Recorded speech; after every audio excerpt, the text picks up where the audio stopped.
কনসিয়াসনেসের জন্য, তারপর হচ্ছে আপনার রেসপিরেটরি রেট কমে যায়। হ্যাঁ, আরেকটা জিনিস দেখতে হয়, ইউরিন আউটপুট দেখতে হয়। হ্যাঁ, সেগুলো একটু দেখবেন। হ্যাঁ, ফসফেট তো বেসিক্যালি আমরা এন্ডোক্রাইনে পড়বো, এখান থেকে যে জিনিসটা পড়বো সেটা হচ্ছে রিফিডিং সিনড্রোমের ক্ষেত্রে মোস্ট কমন ইলেকট্রোলাইট অ্যাবনরমালিটি হচ্ছে হাইপোফসফেটেমিয়া। হ্যাঁ, এটা পরীক্ষা অনেকবার আসছে। ঠিক আছে, রিফিডিং করতে পারে, যে বললাম ক্রাশ ইনজুরি, ধরেন একটা বিল্ডিং ক্রাশ হয়ে গেছে, একটা মানুষ হয়তো একটা বিল্ডিং এর মধ্যে 2-3 দিন আটকে পড়েছিল, এরপর তার খাবার শুরু করতে যাচ্ছে। হ্যাঁ, তাহলে আপনাকে কি করতে হবে, অল্প অল্প দিতে হবে। প্রথম দিন 25% অফ টোটাল রিকোয়ারমেন্ট, এরপরের দিন আস্তে আস্তে করে আপনি এক সপ্তাহে গিয়ে তার টোটাল রিকোয়ারমেন্টে যাবেন। হ্যাঁ, শুরুতে তাকে টোটাল রিকোয়ারমেন্ট দেওয়া যাবে না। অ্যানোরেক্সিয়া নার্ভোসা, এটা কমনলি দেয় হচ্ছে এটা, অ্যানোরেক্সিয়া নার্ভোসা, বুলিমিয়া নার্ভোসার পেশেন্ট, তারা ঠিকঠাক মতো খায় না, এরপর যখন খাবার শুরু করে তখন তার হচ্ছে ইলেকট্রোলাইট অ্যাবনরমালিটি হবে। কোনটা কমনলি হবে, হাইপোফসফেটেমিয়া। ঠিক আছে, হোল টেবিলটাই কি লাগবে নাকি?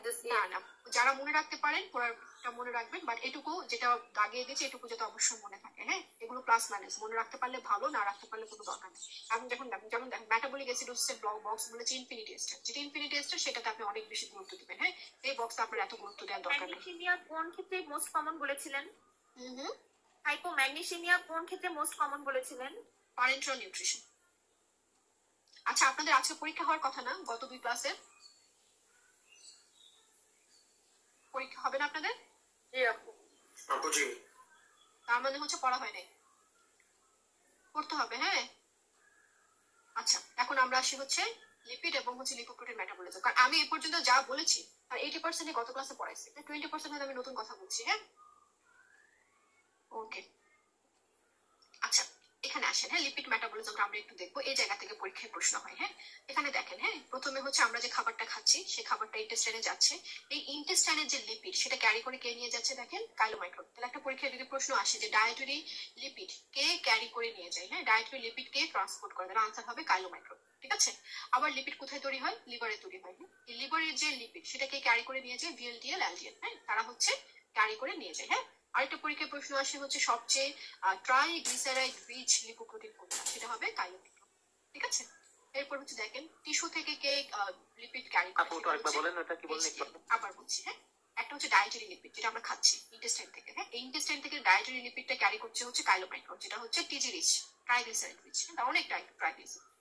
এরপর লিভারের যে লিপিড, লিভারের লিপিড তৈরি হয় না, এই লিভারের লিপিড ক্যারি করে নিয়ে যায় হচ্ছে ভিএলডিএল এবং হচ্ছে এলডিএল। তাহলে হেপাটিক লিপিড ট্রান্সপোর্ট করে হচ্ছে ভিএলডিএল, এলডিএল। ঠিক আছে, এরপর হচ্ছে দেখেন যেটা হচ্ছে আমাদের টিস্যু, পেরিফেরাল টিস্যুতে যে লিপিড, হ্যাঁ সেই লিপিডকে ক্যারি করে নিয়ে যাচ্ছে হচ্ছে এইচডিএল, এবং এটা সেজন্য ভালো, কারণ সে পেরিফেরি থেকে ক্যারি করে লিভারে নিয়ে যায়, তারপর সেটা ডিস্ট্রাকশন করে দেয়। হ্যাঁ, তাহলে আপনার মধ্যে কোলেস্ট্রল লেভেলটা কমায়, সেজন্য এইচডিএলটাকে আমরা ভালো লিপিড বলি। হ্যাঁ, তাহলে টিস্যুর লিপিড ক্যারি করে এইচডিএল, লিভারেরটা ক্যারি করে ভিএলডিএল, এলডিএল, আর আমরা যেটা খাচ্ছি ডায়েটারি ইন্টেস্টাইনাল যে লিপিড সেটা ক্যারি করে হচ্ছে কাইলোমাইক্রন।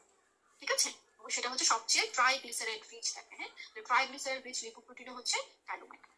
ঠিক আছে, এরপর হচ্ছে দেখেন কোলেস্টেরল ট্রান্সপোর্টে একটা হচ্ছে রিসেপ্টর কাজ করে, যেটার নাম হচ্ছে এলডিএলআর রিসেপ্টর। হ্যাঁ, এবং এটাতে যদি মিউটেশন হয় তাহলে সেটাকে আমরা ফ্যামিলিয়াল হাইপার কোলেস্টেরোলেমিয়া বলি। আমি একটু পরে দাগাই দেবো আপনাদেরকে। হ্যাঁ, এরপর হচ্ছে দেখেন এই যে ফ্যামিলিয়াল হাইপার কোলেস্টেরোলেমিয়া যেটা বলছিলাম, হ্যাঁ এটা হচ্ছে কি ধরনের ডিজিজ, এটা হচ্ছে একটা অটোজোমাল ডমিনেন্ট ডিজিজ।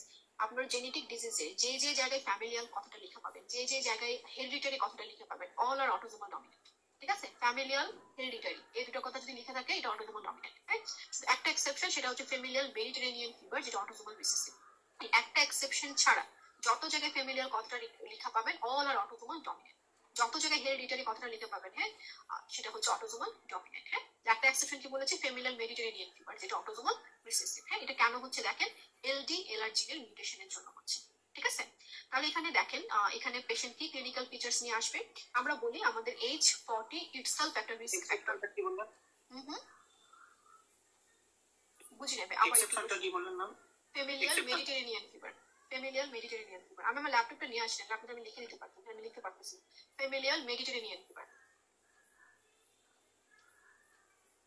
আচ্ছা, তাহলে এটা ক্লিনিক্যাল ফিচার্স যেটা বলছিলাম, আমরা বলি যে আমাদের এজ 40 ইটসেলফ একটা রিস্ক ফ্যাক্টর। যখন বয়স 40 থেকে বেশি হবে তখন তার কার্ডিওভাস্কুলার রিস্ক, অ্যাথেরোস্ক্লেরোসিসের রিস্ক, এগুলো সব বাড়তে থাকবে। হ্যাঁ, কিন্তু যার একটা ফ্যামিলিয়াল প্রিডিসপোজিশন আছে, তার ক্ষেত্রে কি দেখা যাবে, বিফোর দ্য 40 তার atherosclerosis, corneal arcus, cardiovascular disease, ischemic heart disease, MI, hypertension, এই জিনিসগুলোর রিস্ক বেড়ে যাবে বিফোর দ্য 40। তাহলে পেশেন্ট কি নিয়ে আসবে, খুব ইয়াং এজে হাইপারটেনশন, খুব ইয়াং এজে কর্নিয়াল আর্কাস, খুব ইয়াং এজ কিন্তু তার হচ্ছে কোলেস্টেরল বেশি, ইয়াং এজ কিন্তু তার অ্যাথেরোস্ক্লেরোসিস হয়ে গেছে, তার ইয়াং এজে এমআই হয়ে গেছে। তাহলে আপনার বুঝতে হবে এটা ফ্যামিলিয়াল হাইপার কোলেস্টেরোলেমিয়া। পেশেন্টের ফ্যামিলি হিস্ট্রি পজিটিভ, ফ্যামিলি হিস্ট্রিতে early age of onset of MI ছিল, পেশেন্ট 30 বছর বয়স আপনার কাছে এমআই নিয়ে আসছে, তার এলএডিতে 80% ব্লক আছে, তার হাইপারটেনশন আছে, তার অ্যাথেরোস্ক্লেরোসিস আছে, তার কর্নিয়াল আর্কাস আছে, যে কোনোটা বলতে পারে, অর্থাৎ ট্যান্ডন জ্যান্তোমা আছে, তাই অ্যাকালিস ট্যান্ডনটায় জ্যান্তোমা পাওয়া গেছে। তাহলে দিস ইজ ফ্যামিলিয়াল হাইপারকোলেস্টেরোলেমিয়া, যেটা বিফোর দ্য এজ অফ 40 আপনাকে প্রেজেন্ট হবে। Before the age of 40 corneal arcus, familial hypercholesterolemia. Before 40 MI, before 40 আপনার হচ্ছে ট্যান্ডন জ্যান্তোমা। হ্যাঁ, তাহলে এগুলো হচ্ছে ফ্যামিলিয়াল হাইপার কোলেস্টেরোলেমিয়ার ফিচার্স। এখন এটার দুইটা ভ্যারাইটি আছে, একটা হচ্ছে হোমোজাইগাস ভ্যারাইটি আর একটা হচ্ছে হেটারোজাইগাস ভ্যারাইটি। কোনটা বেশি সিভিয়ার হবে আমরা নিজেরাই বুঝতে পারছি, যেটা হোমোজাইগাস, যার দুইটা জিনিস অ্যাফেক্টেড, সে মোর সিভিয়ার হবে, more early age of onset of symptom হবে। 20 থেকে 30 এই এজটা যদি দেয় তাহলে আপনি ধরে নেবেন এটা হোমোজাইগাস ফ্যামিলিয়াল হাইপার কোলেস্টেরোলেমিয়া। 30 থেকে 40 এই এজটা যদি দেয় heterozygous familial hyper cholesterolaemia. Familial hyper cholesterolaemia থেকে অসংখ্য প্রশ্ন হয়েছে, কিন্তু হোমোজাইগাস হেটারোজাইগাস এগুলো এখনো আসে নাই। হ্যাঁ, যদি আমার সিপি কোয়েশ্চেন দিচ্ছে আসতে পারে। হ্যাঁ, তাহলে হোমোজাইগাসটা মনে রাখবেন এজ 20 to 30, আর হেটারোজাইগাসটা মনে রাখবেন এজ 30 to 40। ঠিক আছে। পজিটিভ সেকেন্ডারি হাইপারলিপিডেমিয়া 3টে স্টার দিয়ে পড়বেন, একটা সময় শুধু এই বক্স থেকে প্রশ্ন হতো, আর কিছু আসতো না। হ্যাঁ, বাট এখন সারাদিন তুমি ঢুকতেছে। হ্যাঁ, এবং প্রতি বছর নতুন নতুন প্রশ্ন দিচ্ছে। হ্যাঁ, আচ্ছা তারপরে এই বক্সটা পড়তে হবে। হ্যাঁ, বলা যায় না, যদি দিয়ে দেয় দিয়ে দিতে পারে। ঠিক আছে, লাস্ট কয়েক সেশন ধরে এখান থেকে প্রশ্ন হয় নাই। হ্যাঁ, তাহলে এখানে একটু খেয়াল রাখবেন, দুইটার যে কোনো একটা মনে রাখলেই হবে।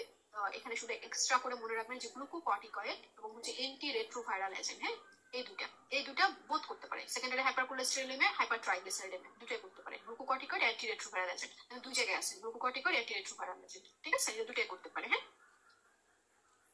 এরপর দেখেন হাইপারট্রাইগ্লিসারাইডেমিয়া, এটা মেইনলি হচ্ছে মেটাবলিক সিনড্রোমের পার্ট। হ্যাঁ, আপনারা যে ডায়াবেটিসে পড়েছেন না মেটাবলিক সিনড্রোম, সেই মেটাবলিক সিনড্রোমের পার্ট। হ্যাঁ, মেটাবলিক সিনড্রোমে যা যা হয় তাদের পাবে, central obesity, hypertension, type 2 diabetes বেড়ে যাবে, ট্রাইগ্লিসারাইড বেড়ে যাবে, ইউরিক অ্যাসিড ইউরিয়া এগুলো বেড়ে যাবে, এইচডিএল কমে যাবে। এগুলোই হচ্ছে আমাদের মেটাবলিক সিনড্রোমে যা যা পাই। হ্যাঁ, নন অ্যালকোহলিক স্টিয়াটো হেপাটাইটিস হতে পারে। হ্যাঁ, ফ্যাটি লিভার ডিজিজ যেটাকে আমরা বলছি। হ্যাঁ, এই সবগুলোই হচ্ছে মেটাবলিক সিনড্রোমের পার্ট। হ্যাঁ, এই মেটাবলিক সিনড্রোমেরই একটা পার্ট হচ্ছে হাইপার ট্রাইগ্লিসারাইডেমিয়া। হ্যাঁ, এবং এটার একটা ফ্যামিলিয়াল ভ্যারাইটি আছে যেখানে অ্যাপো F5 জিনের মিউটেশন হয়, এবং এখানে আমরা কি পাবো, ইরাপটিভ জ্যান্তোমা পাবো, যেটা শুরুতেই লিখিয়ে দিয়েছিলাম। ঠিক আছে। আর ধরেন একটা পেশেন্টের আপনি ট্যান্ডন জ্যান্তোমাও পাইছেন, ইরাপটিভ জ্যান্তোমাও পাইছেন, পামার জ্যান্তোমাও পাইছেন, তার মানে তার কি তার কোলেস্টেরলেমিয়াও আছে, ট্রাইগ্লিসারাইডেমিয়াও আছে, এটা মিক্সড হলে আপনি সব পাবেন। হ্যাঁ, সব ধরনের জ্যান্তোমা পাবেন। ঠিক আছে। এখন আসেন হচ্ছে ট্রিটমেন্ট। হ্যাঁ, ট্রিটমেন্টটা কেন যে পরীক্ষা দিচ্ছে আমি নিজেও জানি না, বাট ট্রিটমেন্টের পরীক্ষা এখন দিচ্ছে। ফার্মাকোলজিক্যাল ম্যানেজমেন্টের মধ্যে স্ট্যাটিন। হ্যাঁ, স্ট্যাটিন কখন দিব আমরা পরে আসতেছি। স্ট্যাটিনটা কিভাবে কাজ করে এটা পরীক্ষায় আসে। এটা হচ্ছে আমাদের কোলেস্টেরল সিনথেসিসের যে রেট লিমিটিং এনজাইম আছে এসএমজি কোয়ে রিডাক্টেস, এই এনজাইমকে ইনহিবিট করে কাজ করে। তার মানে এটা SMG Koi reductase inhibitor. স্ট্যাটিনের side effect পরীক্ষার জন্য খুবই ইম্পর্টেন্ট। হ্যাঁ, এটা পরীক্ষায় ফ্রিকুয়েন্টলি আসে। হ্যাঁ, কি কি সাইড ইফেক্ট করে দেখেন। প্রথমে যেটা করে সে হচ্ছে লিভার ফাংশন টেস্ট অ্যাবনরমালিটি, কোলেস্টেসিস করে। হ্যাঁ, আমি যেবার পার্ট দিয়েছিলাম তবে সেবারে পরীক্ষাটা আসছিল, দেখেন কোলেস্টেসিস কথাটা কোথাও লেখা নাই। হ্যাঁ, কিন্তু লেখা আছে লিভার ফাংশন টেস্ট অ্যাবনরমালিটি করে। কোলেস্টেসিস করলে কোন মার্কারটা বাড়বে বলেন তো, এসটি, এলটি, এলপি, কোনটা বাড়বে? এলপি বাড়বে। হ্যাঁ, তাহলে পরীক্ষা এটাই ছিল, এলপি হচ্ছে বেড়ে যাচ্ছে। ঠিক আছে। এবার মাসেল প্রবলেম গুলো, মায়োসাইটিস কমন একটা ফ্যাক্টর। হ্যাঁ, আপনাদের ফ্যামিলিতে কেউ যদি আটোবা খেয়ে থাকে সবাইকে জিজ্ঞেস করবেন, সবার মায়োলজিয়া হবে। হ্যাঁ, খুবই খুবই কমন একটা প্রবলেম। হ্যাঁ, আরো কিছু সিভিয়ার সাইড এফেক্ট করতে পারে, যেমন হচ্ছে রhabdomyolysis। হ্যাঁ, তাহলে যে সমস্ত পেশেন্ট অ্যাস্টেটিন খায় তার কোন কোন এনজাইম বেড়ে যেতে পারে, একটা এলপি বাড়তে পারে। এরপর যে মায়োসাইটিস হয় সেটার জন্য তার ক্রিয়েটিন কাইনেসও বেড়ে যেতে পারে। তাহলে স্ট্যাটিন খেলে কোন কোন এনজাইম বাড়তে পারে এটাও একটা পরীক্ষার প্রশ্ন হতে পারে। ঠিক আছে। এরপর হচ্ছে PCSK9 ইনহিবিটর, এটা এটা আপনাদের ডায়েট আসার সম্ভাবনা খুবই বেশি। হ্যাঁ, এটা বাংলাদেশে এখন প্র্যাকটিস হচ্ছে, নিউলি লাইসেন্স ড্রাগ, বাট এটা একটা ফরচুনেটলি হচ্ছে এটা ডেভিডসন আগেই চলে আসছে। বাংলাদেশে ইউজ হচ্ছে কিন্তু 1 বছরও হচ্ছে না। হ্যাঁ, ডেভিডসন এটা তখন থেকে ওরা দিয়ে দিয়েছে আপনার জন্য ভালো। PCSK9 ইনহিবিটর হচ্ছে ধরেন আপনি স্ট্যাটিন দিয়েছেন, হ্যাঁ, কিন্তু কাজ করতেছে, আর BMI 30, এখন স্টিল 30-35 এর বেশি। হ্যাঁ, তখন হচ্ছে PCSK9 ইনহিবিটর খুব এক্সেলেন্ট কাজ করে। হ্যাঁ, আসতে পারে, আপনাকে এত ইন ডিটেলস দিবে না, আপনাকে আসতে পারে হচ্ছে এই PCSK9 ইনহিবিটর এক্সাম্পল আসতে পারে। হ্যাঁ, এই যে ইনক্লিসিরান। হ্যাঁ, ইনক্লিসিরান হচ্ছে PCSK9 ইনহিবিটর। হ্যাঁ, আমার মনে হচ্ছে এটা নেক্সট পরীক্ষার জন্য ইম্পর্টেন্ট। ঠিক আছে। এরপর হচ্ছে দেখেন এই জায়গায় এসে দেখেন। হ্যাঁ, একটা কোশ্চেন ছিল, বলেন। এই যে স্ট্যাটিনের যেটা সাইড এফেক্ট বলেন, মাইলজিয়া, মায়োসাইটিস, লেপ্টোমাইলোসিস, এগুলো হচ্ছে অ্যাটোভাতেরা সাইড পেশেন্টরা আছে। সেই ক্ষেত্রে কি আমরা নরমালি মানে এটা কাটানোর জন্য কোন মেডিকেশন গুলো ইউজ করি? ওই যে আমরা নরমাল যে হচ্ছে নরমালি হচ্ছে আপনি প্রেস যা টলারেট হচ্ছে না, হ্যাঁ, অ্যাটোবা হচ্ছে কি কম দাম, হ্যাঁ, তো আমাদের দেশে তো ম্যাক্সিমাম পেশেন্ট এরকম, কিন্তু আমরা অ্যাটোবাটা প্রেসক্রাইব করি। যে অ্যাফোর্ড করতে পারবে তাকে আপনি শুরুতে রসুবা দিয়ে দিবেন। আর রসুবা হচ্ছে হাফ ডোজ লাগবে। অ্যাটোবা যদি 10 লাগে রসুবা লাগবে 5, অ্যাটোবা 20 লাগলে রসুবা লাগবে 10, হ্যাঁ। রসুবা হচ্ছে হাফ দিলে অ্যাটোবার সমান কাজ করে, হ্যাঁ। এখন যার মায়োসাইটিস সে টলারেট করতে পারতেছে, সে সহ্য করতে পারতেছে না, তার খুব একটা হচ্ছে না, তার কাছে আমি অ্যাটোবা কন্টিনিউ করতে পারবো। কিন্তু যে টলারেট করতে পারতেছে না তাকে আপনি রসুবাতে চলে যাবেন। আর যে আগে থেকেই ওয়েল অফ, যে অ্যাফোর্ড করতে পারতেছে, তাকে শুরুতে আপনি রসুবা দিয়ে শুরু করবেন, ঠিক আছে। আপু এখানে বলছিলেন যে স্ট্যাটিনের ক্ষেত্রে যেটা পরীক্ষা আসছিল নির্বাচন কোলেস্টেসিস করে, হ্যাঁ, কোলেস্টেসিস মানে লিভারে তো আপনার দুই ধরনের চেঞ্জ, একটা হচ্ছে আপনার হ্যাপাটোসেলুলার চেঞ্জ আর একটা হচ্ছে কোলেস্টেটিক চেঞ্জ। এখানে কোলেস্টেটিক চেঞ্জটা হয়, হ্যাঁ, যেটা জন্য এলপি লেভেল বাড়বে। আর হ্যাপাটোসেলুলারের জন্য হচ্ছে এএসটি এলটি এগুলো বাড়ে, ঠিক আছে। আর কোলেস্টেসিসের জন্য এলপি বাড়বে, হ্যাঁ। আর কি কি এনজাইম বাড়ে ওই এএলপি ছাড়া জানো? ক্রিয়েটিন কাইনেস, এই যে দেখেন মায়োসাইটিস মানে মাসেল ভাঙলে তো মাসেলের এনজাইম একটাই, ক্রিয়েটিন কাইনেস। এই যে ক্রিয়েটিন কাইনেস বাড়বে, ঠিক আছে। এই যে এরপর হচ্ছে কখন আমরা কি দিব, কারো যদি প্রিডোমিনেন্ট হাইপার কোলেস্টেরলেমিয়া থাকে স্ট্যাটিন দিবেন, ঠিক আছে, এতটুকু জানলেই হবে। কারো যদি মিক্সড হয় সেক্ষেত্রে হচ্ছে স্ট্যাটিন তো দিবেনই, সাথে আপনি ফিব্রেট অথবা ইজেটিনও যে কোনো একটা দিতে পারেন। যেটা ইম্পর্টেন্ট সেটা হচ্ছে কারো যদি প্রিডোমিনেন্ট টিজি থাকে শুরুতে আমরা ড্রাগস দিব না, তাকে আমরা লাইফস্টাইল চেঞ্জ করবো, যেটা মেটাবলিক সিন্ড্রোমের পার্ট, তার ডায়াবেটিস কন্ট্রোল করবো, তার হাইপারটেনশন কন্ট্রোল করবো, তার ডায়েট কন্ট্রোল করবো, তাকে আমরা হচ্ছে স্যাচুরেটেড ফ্যাট এগুলো সব বন্ধ করে দিব, হ্যাঁ। এগুলো করার পরও যদি কাজ না করে তখন আমরা হচ্ছে ফাইব্রেটটা কমেন্স করবো। এখন দেখেন আমাদের যে বই, হ্যাঁ, ডেভিডসনে হচ্ছে ফিব্রেটের কথা লিখছে হচ্ছে কত দেখেন 200, হ্যাঁ, 200 বেশি হলে ফাইব্রেট দিতে বলেছে। বাট আমাদের যে ন্যাশনাল গাইডলাইনে বলেছে 500, তাহলে 500টা মনে রাখতে হবে, হ্যাঁ। তাহলে আমরা ফাইব্রেট দিব যদি কারো টিজি 500 বেশি থাকে, হ্যাঁ। আর এলডিএল যদি আপনার 70-এর বেশি থাকে, হ্যাঁ, একটা পেশেন্টের ডায়াবেটিস হাইপারটেনশন আছে, হ্যাঁ, তার এলডিএল 70-এর বেশি, হ্যাঁ, তাহলে তার ক্ষেত্রেও আপনি স্ট্যাটিন শুরু করতে পারবেন। বাট ফাইব্রেটের ক্ষেত্রে যেটা বলা হয়েছে সেটা হচ্ছে 500-এর বেশি থাকলে তাহলে আপনি ফাইব্রেট দিবেন, আদারওয়াইজ আপনি দিবেন না। এটা পরীক্ষায় আসছিল, হ্যাঁ, এটা একটু ইম্পর্টেন্ট, ঠিক আছে।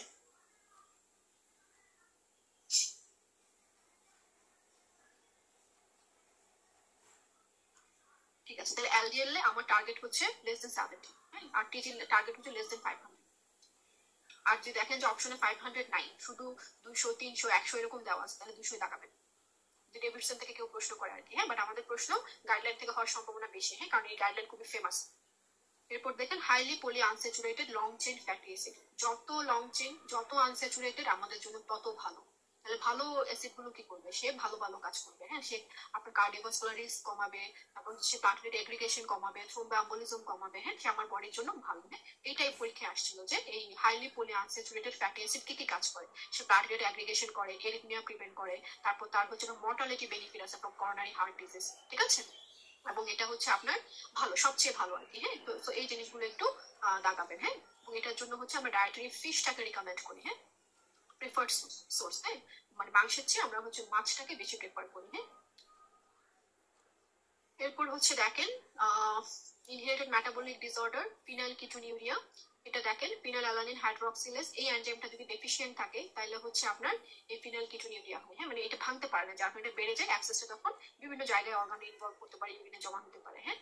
তাহলে যদি কোনো পেশেন্ট এরকম এনজাইম ডেফিসিয়েন্সি প্রেগনেন্ট যদি হয় তাহলে তার ক্ষেত্রে ম্যাটার্নাল ফিনাইল কিটোনিউরিয়া একটা সিনড্রোম হয়, যেটা হচ্ছে আমাদের গ্রোথ রিটার্ডেশন, মেন্টাল রিটার্ডেশন এগুলো নিয়ে প্রেজেন্ট করে। তাহলে সেক্ষেত্রে ট্রিটমেন্ট হচ্ছে কি ফিনাইল অ্যালানিন যুক্ত যত খাবার আছে সে সেগুলো খেতে পারবে না। সেটার জন্য আপনাকে কি করতে হবে, রেফার টু ডায়েটিশিয়ান, ঠিক আছে। ডায়েটিশিয়ান বলে দিবে এই সমস্ত খাবারে ফিনাইল অ্যালানিন আছে, আপনি এগুলো খাবেন, শেষ, ঠিক আছে। হোমোসিস্টিনিউরিয়া, এটা পরীক্ষার জন্য ইম্পর্টেন্ট, এটা 3টে স্টার নিয়ে আমরা পড়বো। এটা হচ্ছে কেন হয়, এটা হচ্ছে আমাদের সিস্টার থিওনিন বিটা সিনথেস একটা এনজাইম আছে যে হচ্ছে হোমোসিস্টিনকে ভাঙে, হ্যাঁ। এই এনজাইমটা ডেফিশিয়েন্ট থাকে যার কারণে হোমোসিস্টিন ভাঙতে পারে না, বডিতে হোমোসিস্টিন বেড়ে যায়, সেই হোমোসিস্টিন বিভিন্ন অর্গানে গিয়ে জমা হয় এবং ইউরিন দিয়ে এক্সক্রিশন হয়, এটাই হচ্ছে হোমোসিস্টিনিউরিয়া। বিভিন্ন অর্গানগুলো কি কি সে প্রথমে দেখেন, সে সিএনএস এ ডেভেলপমেন্টাল ডিলে, আপনার হচ্ছে মেন্টাল রিটার্ডেশন, সিজার, সাইকোসিস এগুলো করতে পারে। সে হচ্ছে আপনার স্কালেটাল কিছু চেঞ্জ করতে পারে, যেমন টল স্ট্যাচার, অস্টিওপোরোসিস। আইতে গিয়ে সে হচ্ছে ল্যান্সের ডিসলোকেশন করে, হ্যাঁ। কার্ডিওভাস্কুলার সিস্টেমে সে কি করে, যেহেতু হোমোসিস্টিন লেভেল অনেক বেড়ে যায়, ব্লাডের হচ্ছে আপনার ফিসকোসিটি বেড়ে যাবে, ব্লাডটা থিক হয়ে যাবে, মোটা হয়ে গেলে কি হবে ব্লাড, হ্যাঁ, তখন আপনার থ্রোম্বো অ্যাম্বোলিজম হওয়ার রিস্কটা বেড়ে যাবে, হ্যাঁ। এখানকার যে কমপ্লিকেশন গুলো দেখতেছেন, অলমোস্ট অল কমপ্লিকেশন আরেকটা ডিজিজে প্রেজেন্ট থাকে, সেটা হচ্ছে মার্ফান সিনড্রোম।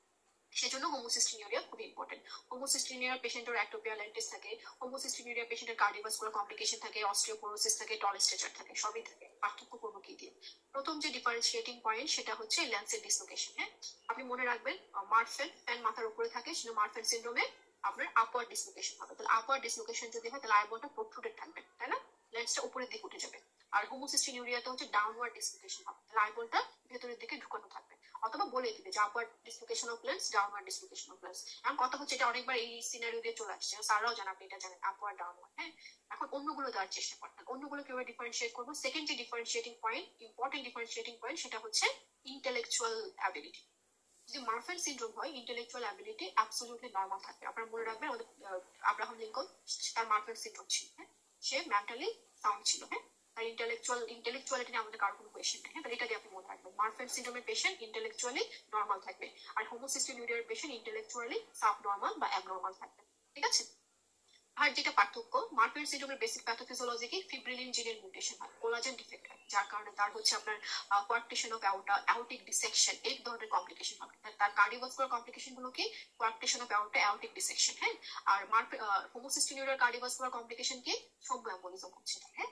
তাহলে থ্রোম্বো অ্যাম্বোলিজম হলে কি হবে? হার্টে যদি হয় এমআই হবে, ব্রেনে যদি হয় স্ট্রোক হবে, হ্যাঁ, পায়ে যদি হয় ডিপ ভেন থ্রোম্বোসিস হবে, আপনার হচ্ছে লাংসে যদি হয় পালমোনারি অ্যাম্বোলিজম হবে, জিআরটিতে যদি হয় মেসেন্টারিক ইসকেমিয়া হবে, ঠিক আছে। তার মানে তার থ্রোম্বো অ্যাম্বোলিজম রিলেটেড কমপ্লিকেশনস গুলো দেওয়া হবে, হ্যাঁ। তাহলে এই হচ্ছে হোমোসিস্টিনিউরিয়া এবং মারফান সিনড্রোমের পার্থক্য, হ্যাঁ। দুটোই টল স্ট্রেচার থাকবে। সিনারিওতে কনফিউশন করবে, টল স্ট্রেচার ভিজুয়াল ডিস্টারবেন্স বলবে, আপওয়ার্ডস ডাউনওয়ার্ড কিছুই বলবে না, হ্যাঁ। তো বাকিগুলো দিয়ে আপনাকে ডিফারেন্সিয়েট করতে হবে। তার রিকারেন্ট এমআই হিস্ট্রি আছে, তার রিকারেন্ট স্ট্রোকের হিস্ট্রি আছে, আগেরবার এমআই হয়েছিল, এখন সে স্ট্রোক নিয়ে আসছে, তার মানে এটা কি আপনার রিকারেন্ট থ্রোম্বো অ্যাম্বোলিজম হচ্ছে। তার ডিপ ভেন থ্রোম্বোসিস আছে, তার মানে এটা কি থ্রোম্বো অ্যাম্বোলিজম হচ্ছে। অথবা তার বলতে পারে যে তার জব পারফরমেন্স পুয়ার, তার স্কুল পারফরমেন্স পুয়ার, তাহলে সেটা বললে ধরে নিতে হবে এটা হোমোসিস্টিনিউরিয়া, ঠিক আছে। আপু মারফান সিনড্রোমে যে কোয়ার্কটেশন হবে ওটা কি বলবো? ডিসেকশন, কোয়ার্কটেশনটা ডিসেকশন হয়ে যেতে পারে, হ্যাঁ, অ্যাওর্টিক ডিসেকশন হতে পারে, হ্যাঁ। মানে যেখানে কোয়ার্কটেশন হলো সেটা ছিঁড়ে যেতে পারে, ঠিক আছে। আচ্ছা, হোমোসিস্টিনিউরিয়া ট্রিটমেন্ট আমাদের পরীক্ষায় আসে নাই কখনো, যে হোয়াট ইজ দ্য ট্রিটমেন্ট এভাবে আসবে না, কিন্তু পরীক্ষার প্রশ্নটা আসবে এরকম, following which vitamin reduces circulating homocysteine level. Homocysteine level কারা কারা কমে, হ্যাঁ, এটা পরীক্ষায় আসে, হ্যাঁ। এই যে বায়োটিন, ফলেট এবং হচ্ছে ভিটামিন বি12, হ্যাঁ, এই তিনটা ভিটামিন হচ্ছে হোমোসিস্টিন লেভেলকে কমাইতে পারে। তাহলে হোমোসিস্টিন লেভেলকে যদি কমাতে পারে, সেটা নিয়ে আমরা ট্রিটমেন্ট হিসেবে ইউজ করি, হ্যাঁ। তাহলে ট্রিটমেন্ট হিসেবে আসুক বা মানে which factor reduces homocysteine level হিসেবে আসুক, আনসার হচ্ছে এই দুইটা, ঠিক আছে। এরপর পোরফাইরিড আমরা অলরেডি ডিসকাস করছি, এখানে আর তেমন কিছু নাই। আমাদের ক্লিনিক্যাল বায়োকেমিস্ট্রি শেষ। আমরা হচ্ছে নেফ্রোলজির অল্প কিছু ডিজিজ পড়বো না, কিছু ক্লিনিক্যাল ফিচার্স পড়বো আর কি, হ্যাঁ। কিছু সাইন সিমটমস, ক্লিনিক্যাল ফিচার্স পড়ে আজকের ক্লাস শেষ করবো। এবং পরীক্ষার ইম্পর্টেন্ট টপিক কোনগুলো, যেটা চ্যাপ্টারের শুরুতে বলেছিলাম ক্লিনিক্যাল বায়োকেমিস্ট্রিতে, এগুলো আমরা হচ্ছে নেক্সট ক্লাসে বলে দিব, হ্যাঁ, কোনটা কত স্টার্ট, হ্যাঁ। নেফ্রোলজি, নিউরোলজি চ্যাপ্টার, পেজ নাম হচ্ছে 557, হ্যাঁ। চলে আসে খুব অল্প কিছু জিনিস, প্রিলিমিনারি কিছু জিনিস পরে আমরা শেষ করবো, যাতে নেক্সট ক্লাস আমাদের খুব বেশি লোড হয়ে না যায়, হ্যাঁ। সেম এই পিকচার ফার্স্ট যে পেজটা 558 এটা কয়েকবার একটু রিডিং করবেন, জাস্ট রিডিং, আর কিছু না, হ্যাঁ। তাহলে আপনি একটা ওভারঅল ধারণা পেয়ে যাবেন, হ্যাঁ, একটা ক্লিনিক্যাল কনসেপশন আপনার তৈরি হবে, হ্যাঁ। এখানে কিছু স্টার মার্ক করা দেখতে পাচ্ছেন, ঠিক আছে, রিউলো কমপ্লেক্সের, ব্রুইজিং, প্রোরাইটাস, পেরিফেরাল নিউরোপ্যাথি, নিচের দিকে আছে প্যালোর, হ্যাঁ। এই স্টার মার্ক গুলো যেগুলো দেখতে পাচ্ছেন, এগুলো হচ্ছে ফিচার্স অফ অ্যাডভান্সড সিকেডি, যেটা আমরা পরে আরেকটা ফিগারও দেখতে পাবো, হ্যাঁ, আরো একটা ফিগার দেওয়া আছে, হ্যাঁ। এগুলো একটু হচ্ছে দেখে দিবেন, হ্যাঁ। এখানে তেমন কিছু নাই। ফাংশনাল অ্যানাটমি এবং হচ্ছে ফিজিওলজি, হ্যাঁ, এটা পরীক্ষার জন্য ইম্পর্টেন্ট। এবং এই অ্যানাটমি ফিজিওলজি আপনি খুব ডিটেলসে পড়ছেন, একটা পুরো ক্লাস করছেন আপনি এই ফিজিওলজি নিয়ে, হ্যাঁ। ওই ফিজিওলজিটা আপনি বুঝবেন, এরপর এটা রিডিং করবেন, ফিজিওলজির কনসেপশনটা মাথায় ঢুকাবেন। বাট আপনার পরীক্ষায় যে স্টেম গুলো দিবে না, সেই ল্যাঙ্গুয়েজটা হবে ডেভিডসনের ল্যাঙ্গুয়েজ, এই ল্যাঙ্গুয়েজটা আপনার জন্য কঠিন হবে যদি না আপনি ওই ফিজিওলজিটা না বুঝেন, ঠিক আছে। তাহলে ফিজিওলজির পোর্শনটুকু এক দুবার করে রিডিং করবেন। কিছু জিনিস আমি দাগাই দেই, এখানে কিডনির এখানে দেখেন আমাদের GFR 125 ml per minute, 180 litre per day, অথবা 7.5 লিটার পার আওয়ার, হ্যাঁ। 7.5 লিটার পার আওয়ারটা কেন আছে এখানে লিখে একটু লিখে রাখতে পারেন। কিডনির লেন্থ এগুলো এমসিকিউ স্টেম হিসেবে দিতে পারে, 10 থেকে 13 সেন্টিমিটার লেন্থ। T12 আপু থেকে কতগুলো 5 litre per hour, 7.5 litre per hour. আচ্ছা, 10 থেকে 13 সেন্টিমিটার লেন্থ এবং হচ্ছে রেট্রোপেরিটোনিয়ালি থাকে। রাইট কিডনিটা একটু নিচে থাকে যেহেতু উপরে লিভার আছে, হ্যাঁ। লেফট কিডনিটা একটু উপরে থাকে, হ্যাঁ। এবং হচ্ছে T12 থেকে L3 ভার্টিব্রা লেভেলে থাকে। এগুলো হচ্ছে আমাদের আগের যে ডেভিডসন ছিল সেখানে এই ভ্যালুগুলো এরকম ছিল না, একটু ডিফারেন্ট ছিল, হ্যাঁ। সেজন্য এগুলো একটু বলে দিচ্ছি যদি আসে আর কি, হ্যাঁ। কার্ডিয়াক আউটপুট হচ্ছে রেঞ্জে মনে রাখবেন সবসময় 20 to 25%। আমাকে বলেন তো আমাদের বডির সবচেয়ে হাইয়েস্ট ভাস্কুলার অর্গান কোনটা? লিভার। লিভার। আর কেউ কিছু বলতে চান? আমি আরেকটু সহজ করে দেই। একটা প্রশ্ন বলি যে আমাদের বডির হাইয়েস্ট কার্ডিয়াক আউটপুট কোথায় যায়, এটা একটা প্রশ্ন, ঠিক আছে। আরেকটা প্রশ্ন হচ্ছে হাইয়েস্ট ভাস্কুলার অর্গান কোনটা, অথবা পার গ্রাম টিস্যু হিসেব করলে which organ has the highest blood supply? Per gram হিসেবে kidney. Cardiac output 30% liver. Liver, তাহলে হাইয়েস্ট কার্ডিয়াক আউটপুট পাই liver, but highest vascular organ হচ্ছে কিডনি, এটা খেয়াল রাখতে হবে, হ্যাঁ। কতটুকু পায় কার্ডিয়াক আউটপুট? 20 থেকে 25%, হ্যাঁ। ন্যাফ্রন কতটুকু থেকে আপনারা জানেন, 2 মিলিয়ন ন্যাফ্রন থাকে। যে স্ট্রাকচারাল ফাংশনাল ইউনিট ন্যাফ্রনের টাইপগুলো, ন্যাফ্রনের যে টাইপ জাকশন মেরুলারি ন্যাফ্রন, কর্টিক্যাল ন্যাফ্রন, আমি আশা করছি আপনাদের ন্যাফ্রোলজি ক্লাসেগুলো পড়ানো হয়েছে, দেখবেন। গ্লুমেরুলাস এটা আমাদের সবচেয়ে ইম্পর্টেন্ট জায়গা, যেখানে আমাদের ফিল্ট্রেশন হয় এবং আমাদের যে হচ্ছে ফিল্ট্রেশন মেমব্রেনটা কিভাবে ফর্মেশন হয়, হ্যাঁ, সেটা ইম্পর্টেন্ট, সেটা দেখে নেবেন ফিজিওলজি থেকে। এখানে একটা স্পেশাল টাইপ অফ সেল থাকে যেটার নাম হচ্ছে মেসেঞ্জিয়াল সেল। একটা পরীক্ষায় প্রশ্ন আসতে পারে যে কিডনির প্যাথোলজির জন্য মোস্ট রেসপন্সিবল সেল কোনটা, সেটা হচ্ছে মেসেঞ্জিয়াল সেল। গ্লুমেরুলাসে যে মেসেঞ্জিয়াল সেল আছে, এই মেসেঞ্জিয়াল সেলটা হচ্ছে main pathophysiological factor for developing kidney disease, ঠিক আছে। মেসেঞ্জিয়াল সেলটা ইম্পর্টেন্ট, হ্যাঁ। কেন? আর কিছু কন্ট্রাক্টাল প্রপার্টি আছে, সে কন্ট্রাকশন করতে পারে, রিল্যাক্সেশন করতে পারে, হ্যাঁ। এই কন্ট্রাকশন রিল্যাক্সেশনের মাধ্যমে সে কোথায় থাকে, আমাদের যে গ্লুমেরুলাসের যে হচ্ছে আপনার সেলগুলো আছে না, ক্যাপিলারি এন্ডোথেলিয়াল সেল, এই এন্ডোথেলিয়াল সেলের মাঝখানে মেসেঞ্জিয়াল সেলগুলো থাকে। তাহলে মেসেঞ্জিয়াল সেলগুলো যখন কন্ট্রাক্ট করে, তার সাথে যে অ্যাটাচড যে এন্ডোথেলিয়াল সেলগুলো আছে সেগুলো কি করবে, টেনে নিয়ে আসতেছে, তাহলে তারাও কন্ট্রাক্ট করে ফেলবে। তাহলে এন্ডোথেলিয়াল সেলগুলো যদি কন্ট্রাক্ট করে ফেলে, এন্ডোথেলিয়াল সেলের মাঝখানে কি থাকে, অনেকগুলো ছিদ্র থাকে না, যেখান দিয়ে ফিল্ট্রেশন হয়, তাহলে ছিদ্রগুলো কি হবে, ছোট হয়ে যাবে, হ্যাঁ, বন্ধ হয়ে যাবে, তাহলে আর ফিল্ট্রেশন হবে না, তাহলে জিএফআর কমে যাবে। যারা মেসেঞ্জিয়াল সেলকে কন্ট্রাক্ট করে তারা সবাই জিএফআর কমায়, আর যারা মেসেঞ্জিয়াল সেলকে ডাইলেট করে এটা হচ্ছে জিএফআর বাড়ায়। মেসেঞ্জিয়াল সেলকে ডাইলেট করে শুধু 4টা ফ্যাক্টর, তাই না, আমরা অ্যাডোকেপ দিয়ে মনে রাখি, ANP, dopamine, cyclic ANP, prostaglandin E2, ঠিক আছে। এই 4টা ফ্যাক্টর হচ্ছে মেসেঞ্জিয়াল সেলকে রিল্যাক্স করে। যারা রিল্যাক্স করে তারা জিএফআর বাড়ায়, আর যারা কন্ট্রাক্ট করে তারা জিএফআর কমায়। একই প্রশ্ন, মানে যারা what are the factor increase GFR আর what are the factor causes relaxation of mesangial cell, একই প্রশ্ন, হ্যাঁ।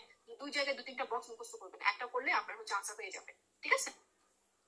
এরপর হচ্ছে দেখেন আমাদের যে প্রোটিন কত সাইজ পর্যন্ত ফ্রিলি ফিল্টার হয়, এটা আমরা যখন ফিজিওলজি হয়ে যদি আসে, হ্যাঁ হ্যাঁ। আপু এই মেকানিজমটা তো আরেকটু বুঝাই দেবেন। আচ্ছা, যেটা বলছিলাম, হ্যাঁ, মেসেঞ্জিয়াল সেল যেগুলো, হ্যাঁ, আমাদের যে ফিল্ট্রেশন মেমব্রেন হয়, তাই না, গ্লুমেরুলার মেমব্রেন ফর্মেশন হয়, হ্যাঁ। সেখানে কি কি লেয়ার থাকে, প্রথমে ক্যাপিলারি এন্ডোথেলিয়াল সেল, এরপর বেসমেন্ট মেমব্রেন, এরপর হচ্ছে পোরোসাইট থাকে, তাই না।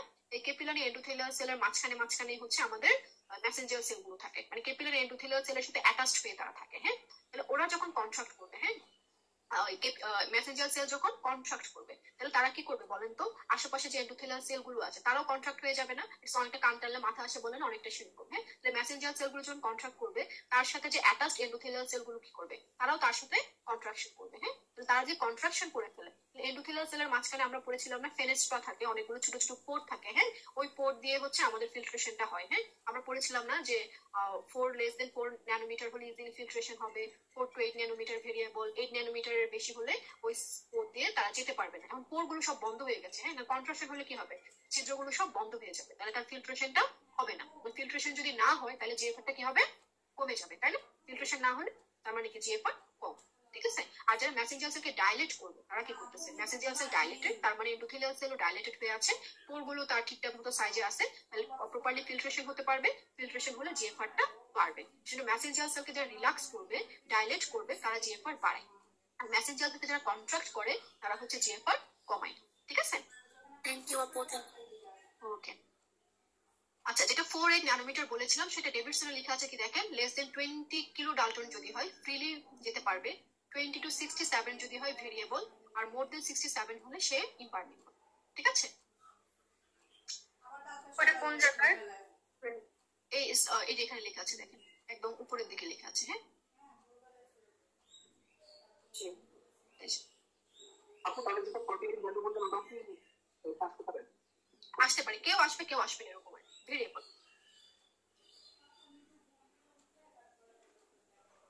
আচ্ছা, এখন হচ্ছে দেখেন, এটা একটু জেনে রাখেন যে প্রোস্টাগ্ল্যান্ডিন এই 18.1 এই ফিগারটা, ডি নাম্বার ফিগারটা অ্যাফারেন্ট আর্টারিউলকে ডাইলেট করে, আর অ্যানজিওটেনসিন 2 ইফারেন্ট আর্টারিউলকে কনস্ট্রিক্ট করে। হ্যাঁ,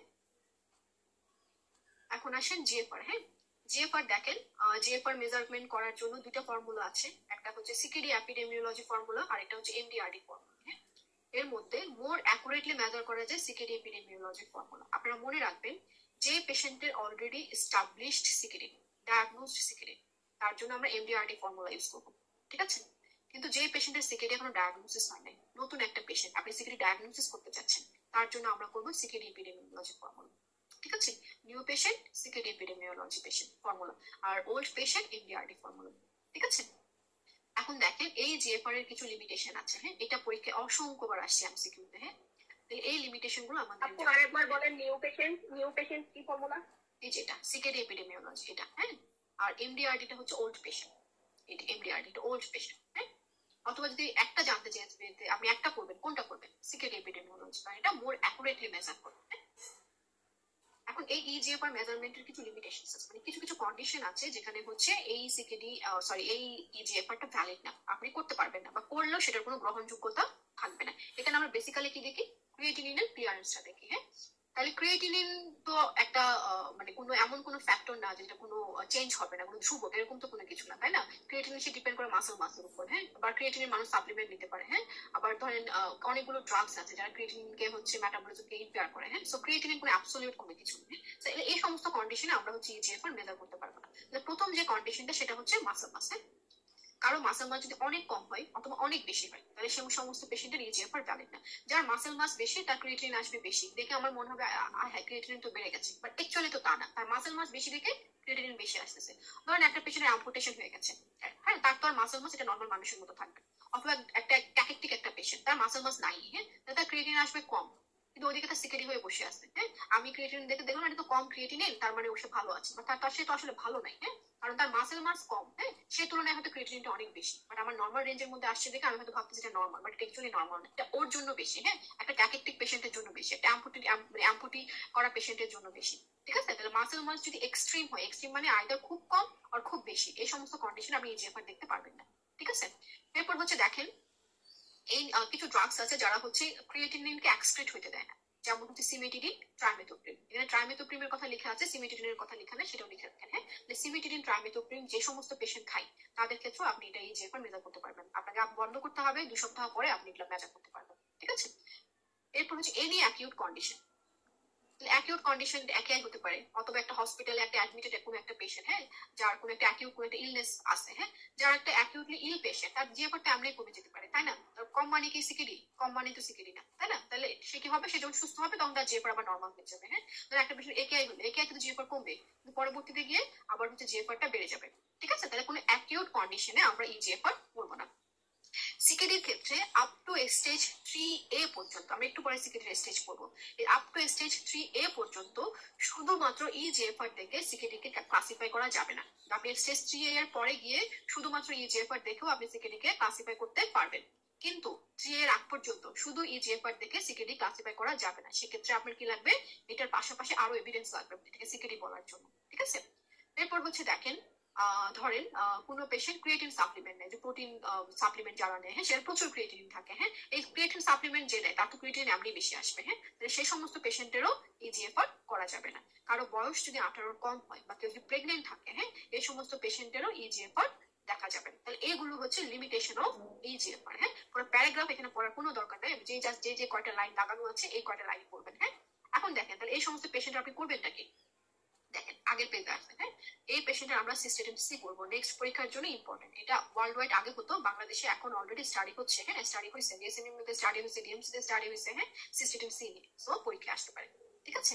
যে সমস্ত পেশেন্টের ইজিএফআর ভ্যালিড না, একটা প্রেগনেন্ট পেশেন্ট, আপনার এখন ক্রিয়েটিনিন ক্লিয়ারেন্স দেখতে হচ্ছে, তাহলে তার ক্ষেত্রে আপনি কি করবেন? System C. একটা পেশেন্ট ক্রিয়েটিনিন সাপ্লিমেন্ট নেয়, একটা অ্যাম্পুটেশন করা পেশেন্ট, তাহলে তার ক্ষেত্রে আমরা সিস্টেম সি করবো। হ্যাঁ, এখন এখানে দেখেন ক্রিয়েটিনিনের সাথে এই যে জিএফআর এদের সম্পর্কটা কিরকম। হ্যাঁ, এখন দেখেন, যখন জিএফআর কমে তখনই ক্রিয়েটিনিন বেড়ে যায়, তাই না?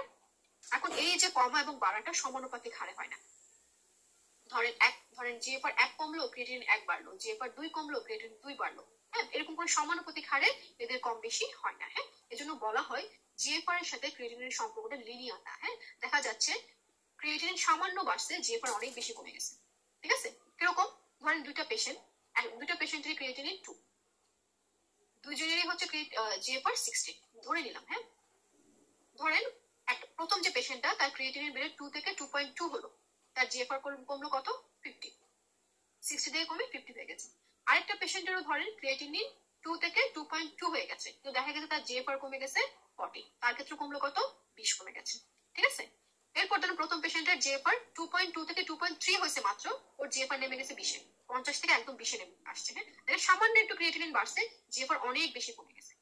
এটাই হচ্ছে এখানে বলা হচ্ছে যে ক্রিয়েটিনিনের সাথে জিএফআর এর সম্পর্কটা লিনিয়ার না, সমানুপাতিক না। সামান্য একটু ক্রিয়েটিনিন বাড়ার জন্য জিএফআর অনেক বেশি ফল করতে পারে। ঠিক আছে, এবং এই কতটুকু ফল করবে এটা পেশেন্ট ওয়াইজ ইন্ডিভিজুয়ালাইজ, এক একজন পেশেন্টের এক এক রকম। ঠিক আছে, দেখেন আগের পেজে এটা দাগিয়েছি আমি, দেখেন relationship between creatinine and GFR is not linear. Modest elevation of creatinine above the normal range may therefore reflect a substantial decline in GFR. সামান্য একটু ক্রিয়েটিনিন বাড়ার জন্য জিএফআর অনেক বেশি ফল করতে পারে। ঠিক আছে, ওখানে ইজিএফআর আর জিএফআর এর মেইন ডিফারেন্সটা কি? ইজিএফআর আর জিএফআর, জিএফআর তো দেখতেছি আমরা ফিল্ট্রেশন রেট, ক্রিয়েটিনিন দেখতেছি আমরা ব্লাডে, হ্যাঁ ব্লাডে ক্রিয়েটিনিন লেভেলটা। হ্যাঁ, আর জিএফআর দেখতেছি হচ্ছে ফিল্ট্রেশন রেট, হ্যাঁ কতটুকু ফিল্টার করতে পারতেছে কিডনি প্রতি মিনিটে, কত আমরা 125 ml পার মিনিট করেছি না, এটা কত এমএল হচ্ছে, এটাই হচ্ছে জিএফআর। ঠিক আছে, আর ক্রিয়েটিনিন তো আমি ব্লাডে জাস্ট দেখতেছি ক্রিয়েটিনিন লেভেলটা কত। হ্যাঁ না আপু জিজ্ঞেস করেছে কি প্রশ্নটা ছিল শুধু জিএফআর এবং জিএফআর এর মধ্যে পার্থক্য আছে কিনা? জিএফআর মানে হচ্ছে যেটা বডিতে হচ্ছে। হ্যাঁ, জিএফআর মানে আপনি যেটা এস্টিমেট করতেছেন, আপনি যেটা মেজার করতেছেন সেটা জিএফআর, এস্টিমেটেড জিএফআর। ঠিক আছে, জি আপু। আচ্ছা এখন দেখেন ইউরিন। হ্যাঁ, ইউরিন ইনভেস্টিগেশন একটু স্ক্রিনশট নিতে পারেন, ছবি তুলতে পারেন। ইউরিন নিয়ে মোটামুটি ডেভিডসনের অনেক জায়গায় অনেক কিছু লেখা আছে, সবকিছু আমি একসাথে করে দিয়েছি। ইউরিনের পিএইচ 4.5 থেকে 8, 4.5 কে বলা হয় লিমিটিং পিএইচ। ইউরিনের পিএইচ কখনো এর চেয়ে বেশি নিচে নামবে না। ঠিক আছে, এটা হচ্ছে acidic to alkaline. Specific gravity 1010 থেকে 1020 পর্যন্ত হতে পারে। পার্সেল নরমালি থাকবে less than 5 per high power field. হ্যাঁ, এখন এখানে একটা জিনিস একটু আছে, এটা পরে বলছি। হ্যাঁ, এটা হচ্ছে নরমাল রেঞ্জটা বললাম। হ্যাঁ, আরবিসি কতটুকু থাকতে পারে? 0 to 3 পর্যন্ত নরমাল। যদি 3 এর বেশি থাকে সেটাকে আমরা বলবো হ্যামাচুরিয়া। ঠিক আছে, 5টা আরবিসি পাইছেন, দিস ইজ হ্যামাচুরিয়া। হ্যামাচুরিয়া পেলে আপনার পরবর্তী কাজ হচ্ছে ফেস কন্ট্রাস্ট মাইক্রোস্কোপি করে দেখা। একটু মনোযোগ দিবেন, এখানে আমি অনেকগুলো প্রশ্ন আপনাদেরকে বলবো। হ্যাঁ, তাহলে যদি হ্যামাচুরিয়া থাকে, পরবর্তী কাজ হচ্ছে আমার কি ফেস কন্ট্রাস্ট মাইক্রোস্কোপি, ডাই দিয়ে দেখবো, ডাই দিয়ে মাইক্রোস্কোপের নিচে দেখবো। হ্যাঁ, কন্ট্রাস্ট দিয়ে মাইক্রোস্কোপের নিচে দেখবো। উদ্দেশ্য কি? আরবিসি গুলোর মরফোলজি দেখা। যদি দেখেন যে মোর দেন 5% আরবিসি ডিসমরফিক। ডিসমরফিক মানে হচ্ছে কি, আমাদের আরবিসি নরমাল মরফোলজি কি বাইকনকেভ শেপ। ঠিক আছে, কোন আরবিসি যদি গ্লোমেরুলার বেসমেন্ট মেমব্রেন ভেঙে আসে, বেসমেন্ট মেমব্রেন ভাঙার কারণে যে আরবিসিটা আসবে সেই আরবিসিটা হবে ভাঙাচোরা, তার বাইকনকেভ শেপ কখনোই থাকবে না। সেটা হতে পারে ট্রায়াঙ্গুলার, সেটা হতে পারে কোয়াড্রাঙ্গুলার, হতে পারে helmet shape, any shape, but it will never be biconcave shape. হ্যাঁ, তাহলে কিন্তু যার ধরুন ব্লিডিং ডিসঅর্ডারে যার হেমাচুরিয়া হচ্ছে, হ্যাঁ তার ক্ষেত্রে যে আরবিসিটা আসবে সেটা হবে নরমাল বাইকনকেভ শেপ। ঠিক আছে, সেজন্য আমরা কি করবো, ফেস কন্ট্রাস্ট মাইক্রোস্কোপি করে দেখবো যে আরবিসি গুলো ডিসমরফিক কিনা। 100টা আরবিসি আপনি পাইছেন, এর মধ্যে যদি 5টা আরবিসি ভাঙাচোরা পান, তাহলে আপনি ধরে নেবেন দিস ব্লিডিং ইজ গ্লোমেরুলার। ঠিক আছে, তাহলে এটা গ্লোমেরুলার ব্লিডিং এর জন্য হলমার্ক। হেমাচুরিয়ায় মোর দেন 5% আরবিসি যদি ডিসমরফিক থাকে, আপনি sure this is glomerular bleeding. ঠিক আছে, এরপর হচ্ছে দেখেন প্রোটিন। প্রোটিন নরমালি কতটুকু প্রেজেন্ট থাকতে পারে? 0 to 150 মিলিগ্রাম পার ডে পর্যন্ত প্রেজেন্ট থাকতে পারে। আর যদি শুধু অ্যালবুমিনের কথা বলি, 0 to 30 মিলিগ্রাম পার ডে পর্যন্ত অ্যালবুমিন প্রেজেন্ট থাকে। এখন আমার কথা হচ্ছে রেঞ্জটা আমি কত বলেছি? 0 to 150। তাহলে দেখেন 0 থাকতে পারে, 150 থাকতে পারে। একটা স্টেপ আমি এরকম দিলাম, protein can completely reabsorb from the kidney. True দিবেন না ফলস দিবেন? ফলস। ফলস। আর কেউ কিছু বলতে চান? আচ্ছা, আপনারা বলেছেন ফলস, তাহলে এখানে রেঞ্জটা 0 কেন হলো? টিউবওয়েলের নিজের প্রতি 0 কেন হলো? আমি বলছি প্রোটিন 0 থাকতে পারে ইউরিনে। 0 মানে কি? নাই, ইউরিনে প্রোটিন নাই, এটার মানে কি? ট্রু হবে, অপোজিটটা সেমটা ট্রু হবে। স্টেমটা ট্রু হবে। ঠিক আছে, protein can completely reabsorb from the kidney, true. Protein can normally present in the urine, এটাও ট্রু। ঠিক আছে, ধরেন একটা পেশেন্ট অনেক বেশি ডিহাইড্রেটেড, হ্যাঁ রোদের মধ্যে সে অনেকক্ষণ দাঁড়ায় আছে, হ্যাঁ তার কোনো হচ্ছে অর্থোস্টেটিক যেটা আমরা প্রোটিনিউরিয়া বলি, হ্যাঁ, কোনো একটা স্ট্রেসফুল কন্ডিশন, অনেকক্ষণ ধরে পানি খায় না, হ্যাঁ, এই সমস্ত কন্ডিশন, অথবা ভিগোরাস কোনো এক্সারসাইজ, হ্যাঁ, বা হচ্ছে এক্সেসিভ ফিভার, হ্যাঁ, হাই গ্রেড ফিভার, এই সমস্ত কন্ডিশনে ইউরিনে নর্মালি প্রোটিন প্রেজেন্ট থাকতে পারে, বাট সেটা সর্বোচ্চ কতটুকু, 150 মিলিগ্রাম পার ডে পর্যন্ত, ঠিক আছে, সর্বোচ্চ। আর অ্যালবুমিন যদি যায়, সবার আগে তো যে অ্যালবুমিন, হ্যাঁ, অ্যালবুমিন যদি যায় সেটা হচ্ছে সর্বোচ্চ 30 মিলিগ্রাম পর্যন্ত প্রেজেন্ট থাকতে পারে, এতটুকু পর্যন্ত নর্মাল। এর চেয়ে বেশি হলে আমরা বলবো এটা প্যাথোলজিক্যাল, ঠিক আছে। এখন দেখেন ইউরিনে অ্যালবুমিন যদি 30 বেশি হয়, হ্যাঁ, 30 থেকে 300 মিলিগ্রাম পর্যন্ত, হ্যাঁ, বেশি হয়, হ্যাঁ, এই রেঞ্জ যদি থাকে, হ্যাঁ, এবং এই সময় ডিপিস্টিক টেস্টটা থাকে হচ্ছে নেগেটিভ। ডিপিস্টিক টেস্ট পজিটিভ হওয়ার জন্য অ্যালবুমিনকে 300 রেঞ্জ ক্রস করতে হবে, আর টোটাল প্রোটিনকে 500 রেঞ্জ ক্রস করতে হবে, হ্যাঁ। তাহলে অ্যালবুমিন যদি 300 ক্রস করে, তাহলে আপনি ধরে নেবেন এখানে টোটাল প্রোটিন 500 বেশি, তাহলে অ্যালবুমিন 300 বেশি মানে টোটাল প্রোটিন 500 বেশি, এবং এই সময় হবে ডিপিস্টিক টেস্ট পজিটিভ। কিন্তু এর আগ পর্যন্ত ডিপিস্টিক টেস্ট নেগেটিভ হওয়া পর্যন্ত, হ্যাঁ, 30 থেকে 300 মিলিগ্রাম পর্যন্ত এটাকে আমরা বলি মাইক্রো অ্যালবুমিনুরিয়া অথবা মডারেটলি এলিভেটেড প্রোটিনিউরিয়া। এই জিনিসটা ইম্পর্টেন্ট হচ্ছে ডায়াবেটিক নেফ্রোপ্যাথির জন্য, হ্যাঁ। ডায়াবেটিক নেফ্রোপ্যাথির 5টা স্টেজ আছে, হ্যাঁ, এর মধ্যে 3 নাম্বার যে স্টেজ সেটার নাম হচ্ছে এই মাইক্রো অ্যালবুমিনুরিয়া, হ্যাঁ। স্টেজ 1, 2 আমরা ডায়াগনোসিস করতে পারি না, কোনো মার্কার থাকে না, ঠিক আছে। আমরা ডায়াগনোসিস করতে পারি হচ্ছে স্টেজ 3 কে, হ্যাঁ, মাইক্রো অ্যালবুমিনুরিয়া আমরা ডায়াগনোসিস করতে পারি, সেজন্য এটাকে বলা হয় হলমার্ক অফ ডায়াবেটিক নেফ্রোপ্যাথি অথবা earliest manifestation of diabetic nephropathy, সেটা কি মাইক্রো অ্যালবুমিনুরিয়া অথবা মডারেটলি এলিভেটেড প্রোটিনিউরিয়া, সিনোনিম দুইটা, হ্যাঁ। এটার ইম্পর্টেন্স কি, কোন একটা ডায়াবেটিক পেশেন্টের যদি মাইক্রো অ্যালবুমিনুরিয়া থাকে, এই সময় আপনার পেশেন্টকে আপনি যদি অ্যান্টি প্রোটিনিউরিক ড্রাগ দিয়ে ট্রিটমেন্ট করেন, ইট ক্যান বি রিভার্সিবল, পেশেন্টের নেফ্রোপ্যাথি রিভার্স করে নর্মাল হয়ে যেতে পারে, হ্যাঁ। অথবা ধরেন নেফ্রোপ্যাথি ডেভেলপ, আপনি নেফ্রোপ্যাথি একেবারে প্রিভেন্ট করতে পারবেন না, হ্যাঁ, একটা ডায়াবেটিস পেশেন্টের নেফ্রোপ্যাথি হবেই না, এটা আপনি করতে পারবেন না, কিন্তু আপনি কি করতে পারেন, ধরেন ডেভেলপ হতে 10 বছর সময় লাগে, আপনি সেটাকে 20 বছর করতে পারবেন, ঠিক আছে। অথবা যদি স্টেজ 3 তে আপনি যে ট্রিটমেন্টটা দিতে পারেন, তাহলে আপনি রিভার্স করে নর্মাল স্টেজে নিয়ে আসতে পারেন, তাহলে নর্মাল স্টেজ থেকে নেফ্রোপ্যাথি ডেভেলপ হওয়ার সময়টা তার বেড়ে যাবে, হ্যাঁ। তাহলে সে স্লো প্রোগ্রেস করবে, slowly progress to diabetic nephropathy, হ্যাঁ। সেজন্য এই মাইক্রো অ্যালবুমিনুরিয়াটা খুবই ইম্পর্টেন্ট। তাহলে কোনো ডায়াবেটিক পেশেন্টের মাইক্রো অ্যালবুমিনুরিয়া যদি থাকে, তাহলে তাকে আপনার কি দিতে হবে, অ্যান্টি প্রোটিনিউরিক ড্রাগ দিতে হবে। অ্যান্টি প্রোটিনিউরিক ড্রাগ আছে একটা, সেটা হচ্ছে অ্যাসি ইনহিবিটর অর এআরবি, হ্যাঁ, ইরেসপেক্টিভ অফ ব্লাড প্রেশার। ধরেন পেশেন্টের ব্লাড প্রেশার নর্মাল, তাও আপনাকে অ্যাসি ইনহিবিটর এআরবি দিতে হবে। আর যদি হাইপারটেনশন থাকে, তাকে তো দিতেই হবে, তার কম্পেলিং ইন্ডিকেশন, তার ক্ষেত্রে তার অ্যান্টি হাইপারটেনসিভ চয়েস 1 নম্বরে আসবে হচ্ছে অ্যাসি ইনহিবিটর এআরবি। একটা ডায়াবেটিক পেশেন্টের যদি হাইপারটেনশন থাকে, তার ক্ষেত্রে কম্পেলিং ইন্ডিকেশন, তার অ্যান্টি হাইপারটেনসিভ হিসেবে যদি আপনি অ্যাসি ইনহিবিটর এআরবি না দেন, এটা ক্রাইম, ঠিক আছে, আপনাকে দিতেই হবে, হ্যাঁ। আর যদি হাইপারটেনশন না থাকে, তাও দিতে হবে। কেন দিতে হবে, কারণ এই স্টেজটা রিভার্সিবল স্টেজ, স্টেজ 3 যদি ক্রস করে যায়, এই প্রোটিন যদি 300 ক্রস করে যায়, আপনি এটাকে আর রিভার্স করতে পারবেন, এটা তখন প্রোগ্রেস হয়ে যাবে, হ্যাঁ। 4 ওভার প্রোটিনিউরিয়া 5 নাম্বার স্টেজটার নামই হচ্ছে সিকেরি, ঠিক আছে। তো সিকেরি হলে তো আমাদের কিছু আর করার নেই, হ্যাঁ, তখন আমরা ডায়ালাইসিস ট্রান্সপ্লান্টেশন এগুলোতে চলে যেতে হবে, হ্যাঁ। আরেকটা ইম্পর্টেন্স হচ্ছে যখন মাইক্রো অ্যালবুমিনুরিয়া হবে, তখন তার কার্ডিওভাস্কুলার রিস্ক সেটা বেড়ে যাবে। যখনই একটা ডায়াবেটিস পেশেন্টের ইউরিনে প্রোটিন যাবে, তখনই তার হার্ট ফেলিওর, এমআই, এগুলোর রিস্ক বেড়ে যাবে, ঠিক আছে। এই স্টেজটা খুব ইম্পর্টেন্ট। আমাদের পরীক্ষার জন্য যেটা ইম্পর্টেন্ট সেটা হচ্ছে this is hallmark of diabetic nephropathy, এই স্টেজে আপনাকে একটা ড্রাগ দিতেই হবে, সেটা হচ্ছে এসি ইনহিবিটর অর এআরবি, ঠিক আছে। এটা আপনাকে দিতে হবে, হ্যাঁ। আপনাকে বলবে প্রেশার নর্মাল, আপনি পেশেন্টকে কি ড্রাগ দেবেন, কনফিউশন হওয়া যাবে না। ডায়াবেটিক নেফ্রোপ্যাথি প্রেশার যাই থাকুক, আপনাকে এসি ইনহিবিটর দিতে হবে, ঠিক আছে। কারণ এসি ইনহিবিটর আপনি যে লো ডোজে দেন, খুব বেশি ব্লাড প্রেশার কমাবে না, হ্যাঁ। আপনি যদি রেমিপ্রিল 2 মিলিগ্রাম দেন, এটা ব্লাড প্রেশার খুব একটা কমায় না, হ্যাঁ। আর যার হাইপারটেনশন আছে, তাকে আপনি হচ্ছে লোসার্টেন এগুলো দিবেন, ঠিক আছে। এরপর হচ্ছে দেখেন ইউটিআই, হ্যাঁ। ইউটিআই এর ক্ষেত্রে, আচ্ছা, মাইক্রো প্রোটিনের কাছে আরেকটা জিনিস বলে ফেলি, প্রোটিন যদি 3.5 গ্রামের বেশি থাকে, তাহলে সেটা হচ্ছে গ্লোমেরুলার প্রোটিনিউরিয়া, হ্যাঁ। আপনি ধরে নেবেন এটা গ্লোমেরুলার বেসমেন্ট মেমব্রেন থেকে এই প্রোটিনটা আসতেছে, হ্যাঁ। এখন আমি আপনাকে একটা প্রশ্ন করি, হ্যাঁ। একটা পেশেন্টের আরবিসি পাইছেন 20টা, সেই একই পেশেন্টের ইউরিনে প্রোটিন পাইছেন আপনি 4 গ্রাম, এই পেশেন্টের ফেস কন্ট্রাস্ট মাইক্রোস্কোপে আপনি করবেন কিনা, খেয়াল করুন। আরবিসি পাইছেন 20টা, তার ইউরিনে প্রোটিন হচ্ছে 4 গ্রাম, বা নেফ্রোটিক রেঞ্জ প্রোটিনিউরিয়া যেটা আমরা বলি, 3.5 গ্রামের বেশি হলে নেফ্রোটিক রেঞ্জ প্রোটিনিউরিয়া, ও 3.5 গ্রামের বেশি মানে আমি কি ধরে নেব এটা গ্লোমেরুলার প্রোটিনিউরিয়া, ঠিক আছে। এখন পেশেন্টের পাইছেন 4 গ্রাম, এই পেশেন্টের ফেস কন্ট্রাস্ট মাইক্রোস্কোপে করবেন কিনা, লাগবে না, কারণ আমরা তো অলরেডি জানি যে এটা গ্লোমেরুলার সোর্স। ভেরি গুড, এটাই জানতে চাচ্ছিলাম। আপনি 4 গ্রাম প্রোটিন পাইছেন মানে তো আপনি নিশ্চিত এটা গ্লোমেরুলার, হ্যাঁ। তো তখন আর তার ফেস কন্ট্রাস্ট করে গ্লোমেরুলার বেরিয়ে গেলে সেটা দেখার দরকার নেই, আপনি অলরেডি জানেন যে গ্লোমেরুলার, হ্যাঁ। তো ধরেন 2 গ্রাম পাইছেন প্রোটিন, 4 গ্রাম পাইছেন প্রোটিন, হ্যাঁ, তো 3 গ্রাম পাইছেন প্রোটিন, তখন আপনাকে হচ্ছে ফেস কন্ট্রাস্ট করে দেখতে হবে, হ্যাঁ। আচ্ছা, এরপর দেখেন ইউটিআই, হ্যাঁ ইউটিআই তে আমরা কি কি পেতে পারি, ডব্লিউবিসি, নাইট্রেট এবং হচ্ছে লিউকোসাইড এস্টারেস। এটা এখানে যেটা ইম্পর্টেন্ট, ইউটিআই থেকে এখন ফ্রিকুয়েন্টলি প্রশ্ন দিচ্ছে, হ্যাঁ মাঝখানে অনেক বছর প্রশ্ন হচ্ছে, লাস্ট 2-3 সেশন ধরে ফ্রিকুয়েন্ট প্রশ্ন হচ্ছে। এই তিনটা যদি পেয়ে যান, this is specific for UTI. কথা হচ্ছে আপনি একটা পেশেন্ট ডিসুরিয়া আরজিএসি ফ্রিকোয়েন্সি নিয়ে আসছেন, আপনি ইউরিন আরবি করেছেন, পার্সেল পাইছেন 20টা, নাইট্রাইট পজিটিভ, আমরা ডিপিস্টিক টেস্ট করি, নাইট্রাইট পজিটিভ, লিউকোসাইড এস্টারেস পজিটিভ।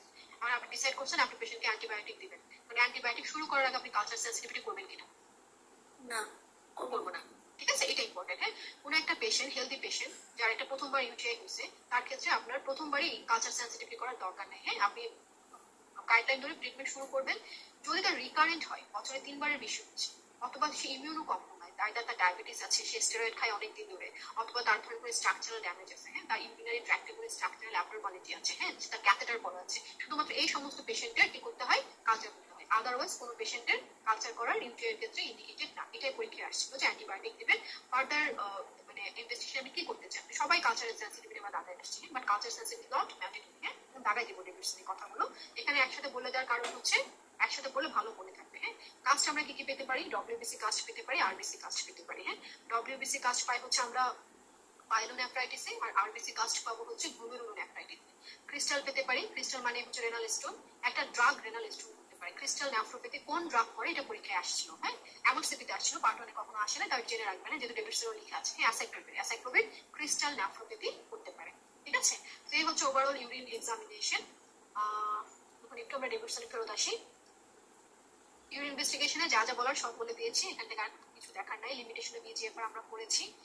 হ্যামাটোলজি এখানে একটু দেখেন, সিকেডি, সিকেডির এনিমিয়া রিসেন্ট ইম্পর্টেন্ট টপিক, একটু বোঝার চেষ্টা করবেন। হ্যাঁ সিকেডিতে এখানে কিছু জিনিস লিখে রাখবেন, যে কথাগুলো আমি বলছি এখানে নাই, জিনিসগুলো লিখে রাখবেন। হ্যাঁ সিকেডিতে হচ্ছে most common type of anaemia হচ্ছে নর্মোসাইটিক নর্মোক্রমিক এনিমিয়া, 80% কেস এটা হয়। হ্যাঁ আবার সিকেডির পেশেন্ট গুলো দেখেন তাদের ইউরেমিয়া হয়, হ্যাঁ অ্যানোরেক্সিয়া হয়, পেশেন্টগুলো খেতে পারে না, এই ইউরেমিয়ার জন্য আয়রনটা অ্যাবজর্ব করতে পারে না। হ্যাঁ সেজন্য কি হয়, পেশেন্টের আয়রন ডেফিসিয়েন্সি এনিমিয়া হতে পারে। 20% কেসে হয় তার আয়রন ডেফিসিয়েন্সি এনিমিয়া, আর 80% কেসে হয় normocytic normochromic anaemia due to deficiency of erythropoietin. যেহেতু কিডনি থেকে ইরিথ্রোপয়েটিন আসে, ইরিথ্রোপয়েটিন কোন সেল থেকে আসে, পেরিটিউবুলার ক্যাপিলারি সেল থেকে আসে, হ্যাঁ অথবা লিভারের পেরিফেরাল হেপাটোসাইট থেকে আসে। হ্যাঁ তাহলে এই যদি ইরিথ্রোপয়েটিন না আসে, নর্মোসাইটিক নর্মোক্রমিক এনিমিয়া। সিকেডের ক্ষেত্রে আমার হিমোগ্লোবিন টার্গেট হচ্ছে 10, 10 মানে আমার জন্য নরমাল। যদি 10-এর কম হয়, 9, 8, 7, 6 এরকম যদি হয়, একটা সিকেডি পেশেন্ট হিমোগ্লোবিন 8 নিয়ে আসছে, তার প্যালোর আছে, এই পেশেন্টের ফার্দার ইনভেস্টিগেশন আপনি কি করতে চান, ফার্দার ইনভেস্টিগেশনের নামটা লিখে রাখেন, এটা হচ্ছে আয়রন প্রোফাইল উইথ হ্যামাটিনিক্স। হ্যামাটিনিক্স মানে হচ্ছে ফলিক অ্যাসিড, ভিটামিন বি12। মোট কথা আয়রন করতে হবে। হ্যাঁ কিন্তু পুরো ইনভেস্টিগেশনটা অনেক সময় জানতে চায়। হ্যাঁ this is iron profile and haematinics. Haematinics মানে হচ্ছে ফলিক অ্যাসিড, ভিটামিন বি12। যদি পেশেন্ট খেতে পারে না, অ্যানোরেক্সিয়া হয়, তাহলে তার ফলিক অ্যাসিড বি12 ডেফিসিয়েন্সিও হতে পারে। এগুলো আপনাকে দেখে নিতে হবে। হ্যাঁ মূল উদ্দেশ্য ওই আয়রন ডেফিসিয়েন্সিটা কমনলি হচ্ছে ওটা এক্সক্লুড করা। আপনি আয়রন প্রোফাইল করলেন, আয়রন প্রোফাইল করে আপনি দেখলেন তার আয়রন স্ট্যাটাস নরমাল, তার মানে this anaemia due to deficiency of erythropoietin. তার ক্ষেত্রে ট্রিটমেন্ট হবে ইরিথ্রোপয়েটিন। আপনি দেখলেন তার আয়রন ডেফিসিয়েন্সি আছে, তাহলে আপনার সর্বপ্রথম কাজ হচ্ছে আয়রনটা কারেকশন করা। আপনি আয়রন কারেকশন না করে যদি ইরিথ্রোপয়েটিন দেন, ইরিথ্রোপয়েটিন ইরিথ্রোপয়েসিস করতে যাবে, হ্যাঁ বোন ম্যারোতে। ইরিথ্রোপয়েসিসের র ম্যাটেরিয়াল হচ্ছে আয়রন, আর আয়রনই নেই, তাহলে আলটিমেটলি ইরিথ্রোপয়েটিন দিয়ে কোনো লাভ হবে না। হ্যাঁ সেজন্য আয়রন ডেফিসিয়েন্সি আছে কিনা দেখে নিতে হবে এবং আয়রন ডেফিসিয়েন্সিটা কারেকশন করতে হবে। হ্যাঁ কারণ আপনি আয়রন ডেফিসিয়েন্সি কারেকশন এখন আমি কিভাবে করবো, একটা করতে পারি ওরাল আয়রন দিয়ে, আর একটা করতে পারি আইভি আয়রন দিয়ে। প্রথমে আমরা 3 মাস দিব ওরাল আয়রন, তাহলে আমি প্রটোকল ইজ প্রটোকল, প্রথম 3 মাস কি দিব, ওরাল আয়রন। 3 মাস আপনি ওরাল আয়রন দিলেন, আয়রন কারেকশন হয় নাই, পরবর্তী আমরা দিব হচ্ছে আইভি আয়রন। শুরুতে আমরা ওরাল আয়রন দিব 3 মাস, ওরাল আয়রন দিয়ে যদি কারেকশন না হয় তখন আমরা দিব হচ্ছে আইভি আয়রন। কখন আমরা শুরুতে আইভি আয়রন দিতে পারবো, patient already in heart failure, anaemia থেকে সেই এনিমিক হার্ট ফেলিওরে চলে গেছে, অথবা পেশেন্ট অলরেডি হিমোডায়ালাইসিসে আছে, তাহলে এই দুটো কন্ডিশনে আমরা শুরুতে আইভি আয়রন দিতে পারবো। Patient already in heart failure, patient has কি বললাম মেইনটেনেন্স হিমোডায়ালাইসিস, এই দুটো কন্ডিশনে আমরা শুরুতে আইভি আয়রন দিতে পারবো। এই দুটো কন্ডিশন ছাড়া সিনারিও যাই দিক, প্রথমে 3 মাস oral iron, oral iron, oral iron. এই 3 মাস ওরাল আয়রনে যদি হিমোগ্লোবিন না বাড়ে, তারপরে যাব আমি আইভি আয়রনে, আদারওয়াইজ আমি শুরুতে আইভি আয়রন দিব না। হ্যাঁ এটা অলরেডি পরীক্ষায় আসছে এবং এটা বিভিন্ন ওই ঘুরিয়ে পেঁচিয়ে আসবে, তাহলে আপনি আনসার করতে পারেন। হ্যাঁ কি কি বললেন, একটা হেমোডায়ালাইসিস আর হার্ট ফেলিওর, তো ধরুন এনিমিয়া থেকে পেশেন্ট অলরেডি হার্ট ফেলিউরে চলে গেছে, তখন আপনি শুরুতে ওরাল আয়রন না আগে আইভিও দিতে পারবেন। ঠিক আছে, বায়োকেমিস্ট্রি এখানে লাগবে না। সিকেডির স্টেজ, হ্যাঁ সিকেডির স্টেজের মধ্যে দেখেন 5টা স্টেজ আছে। এর মধ্যে আমরা বলেছিলাম আপ টু স্টেজ 3 পর্যন্ত শুধুমাত্র জিএফআর থেকে আমরা হচ্ছে সিকেডিকে ক্যাটাগরাইজ করতে পারবো না। সাথে কি লাগবে? এভিডেন্স অফ কিডনি ড্যামেজ লাগবে। সেই এভিডেন্স অফ কিডনি ড্যামেজ কি কি? এক নম্বর হচ্ছে ইউরিনারি করবো, ইউরিনারিতে যদি অ্যালবুমিনুরিয়া পান। ঠিক আছে, আরেকটা এভিডেন্স অফ কিডনি ড্যামেজ হচ্ছে কি? Imaging study. একটা ইউরিন টেস্টে অ্যালবুমিনুরিয়া, আরেকটা হচ্ছে ইমেজিং স্টাডি। সেই ইমেজিং স্টাডিটাকেই আল্ট্রাসোনোগ্রাফি করবো। এখানে দেখেন, নিচে দেখেন, আল্ট্রাসোনোগ্রাফি করে আমরা হচ্ছে সিকেডির যে এভিডেন্স সেটা পাবো। সিকেডির এভিডেন্স গুলো কি কি? Loss of distinction between cortex and medulla, এটাকে আমরা বলি CMD, cortico medullary differentiation loss থাকবে। কর্টেক্সটা ফাইব্রোসড হয়ে যাবে, সেজন্য ইকোজেনিসিটি বেড়ে যাবে, কর্টিক্যাল ইকোজেনিসিটি ইনক্রিজ হবে। হ্যাঁ, আরেকটা কি বলতে পারে? বাইলেটারাল কন্ট্রাক্টেড কিডনি বা bilateral small sized kidney, fibrosis হলে কিডনি ছোট হয়ে যায়। হ্যাঁ, এটাই। তাহলে একটা পেশেন্টের ক্রিয়েটিনিন বেশি, জিএফআর কম, এটা একেআই না সিকেডি ডিফারেন্সিয়েট করার জন্য সিঙ্গেল একটা ইনভেস্টিগেশন যদি জানতে চাই সেটা হবে ultrasonography of the KUB region. সেখানে আমরা এই ফাইন্ডিংস গুলো পাবো। যদি আল্ট্রাসোনোগ্রাফি লেখা না থাকে, নেক্সট আমরা কি কি দেখতে পারি? সেটা হচ্ছে ক্যালসিয়াম, ফসফেট, প্যারাথাইরয়েড হরমোন। ঠিক আছে, একেআই সিকেডি ডিফারেন্সিয়েট করার জন্য 1 নম্বর পয়েন্ট হচ্ছে আল্ট্রাসোনোগ্রাফি, 2 নম্বর পয়েন্ট হচ্ছে ক্যালসিয়াম, ফসফেট, প্যারাথাইরয়েড হরমোন। ঠিক আছে, ওকে। আরেকটা জিনিস হচ্ছে এখানে দেখেন, কখন সিমটমস পাবো, কখন সাইন পাবো, কোন জিএফআর এ কত স্টেজ, এগুলো পরীক্ষায় আসে। আমরা এনিমিয়া কোন স্টেজে পাওয়া যায় এটা অসংখ্যবার পরীক্ষায় আসছে। হ্যাঁ, এনিমিয়া পাই আমরা স্টেজ 3 তে। এনিমিয়া কি? এনিমিয়া হচ্ছে একটা সাইন। হ্যাঁ, আর সিমটমস পাই দেখেন স্টেজ 4 এ, স্পেসিফিক্যালি জিএফআর 20 এর নিচে না হলে। আর ডায়ালাইসিস ইউজুয়ালি আমরা কখন শুরু করি? জিএফআর 10 এর নিচে না হলে। এগুলো পরীক্ষায় আসে। ঠিক আছে, এগুলো দাগাবেন, যতগুলো বলেছি প্রত্যেকটা প্রিভিয়াস কোশ্চেন। হ্যাঁ, এখন আসেন হচ্ছে সিটি। সিটির মধ্যে দেখেন non contrast CT scan of the KUB region, এটা হচ্ছে gold standard for renal stone. Renal স্টোনের গোল্ড স্ট্যান্ডার্ড ইনভেস্টিগেশন হচ্ছে non contrast CT scan of the KUB region. ঠিক আছে, পরে দেখেন ম্যাগনেটিক রেজোনেন্স ইমেজিং। এখানে একটা ডিজিজ হয়, ভাস্কুলার ডিজিজ, সেটার নাম হচ্ছে রেনাল আর্টারি স্টেনোসিস। রেনাল আমরা বলেছিলাম না ভ্যাসাস মানে এমআরআই, যেহেতু আর্টারি দেখতেছি তাহলে arteriography, magnetic resonance arteriography, gold standard for renal artery stenosis. Gold standard মানে হচ্ছে কনফার্মেটরি যেটা সেটা।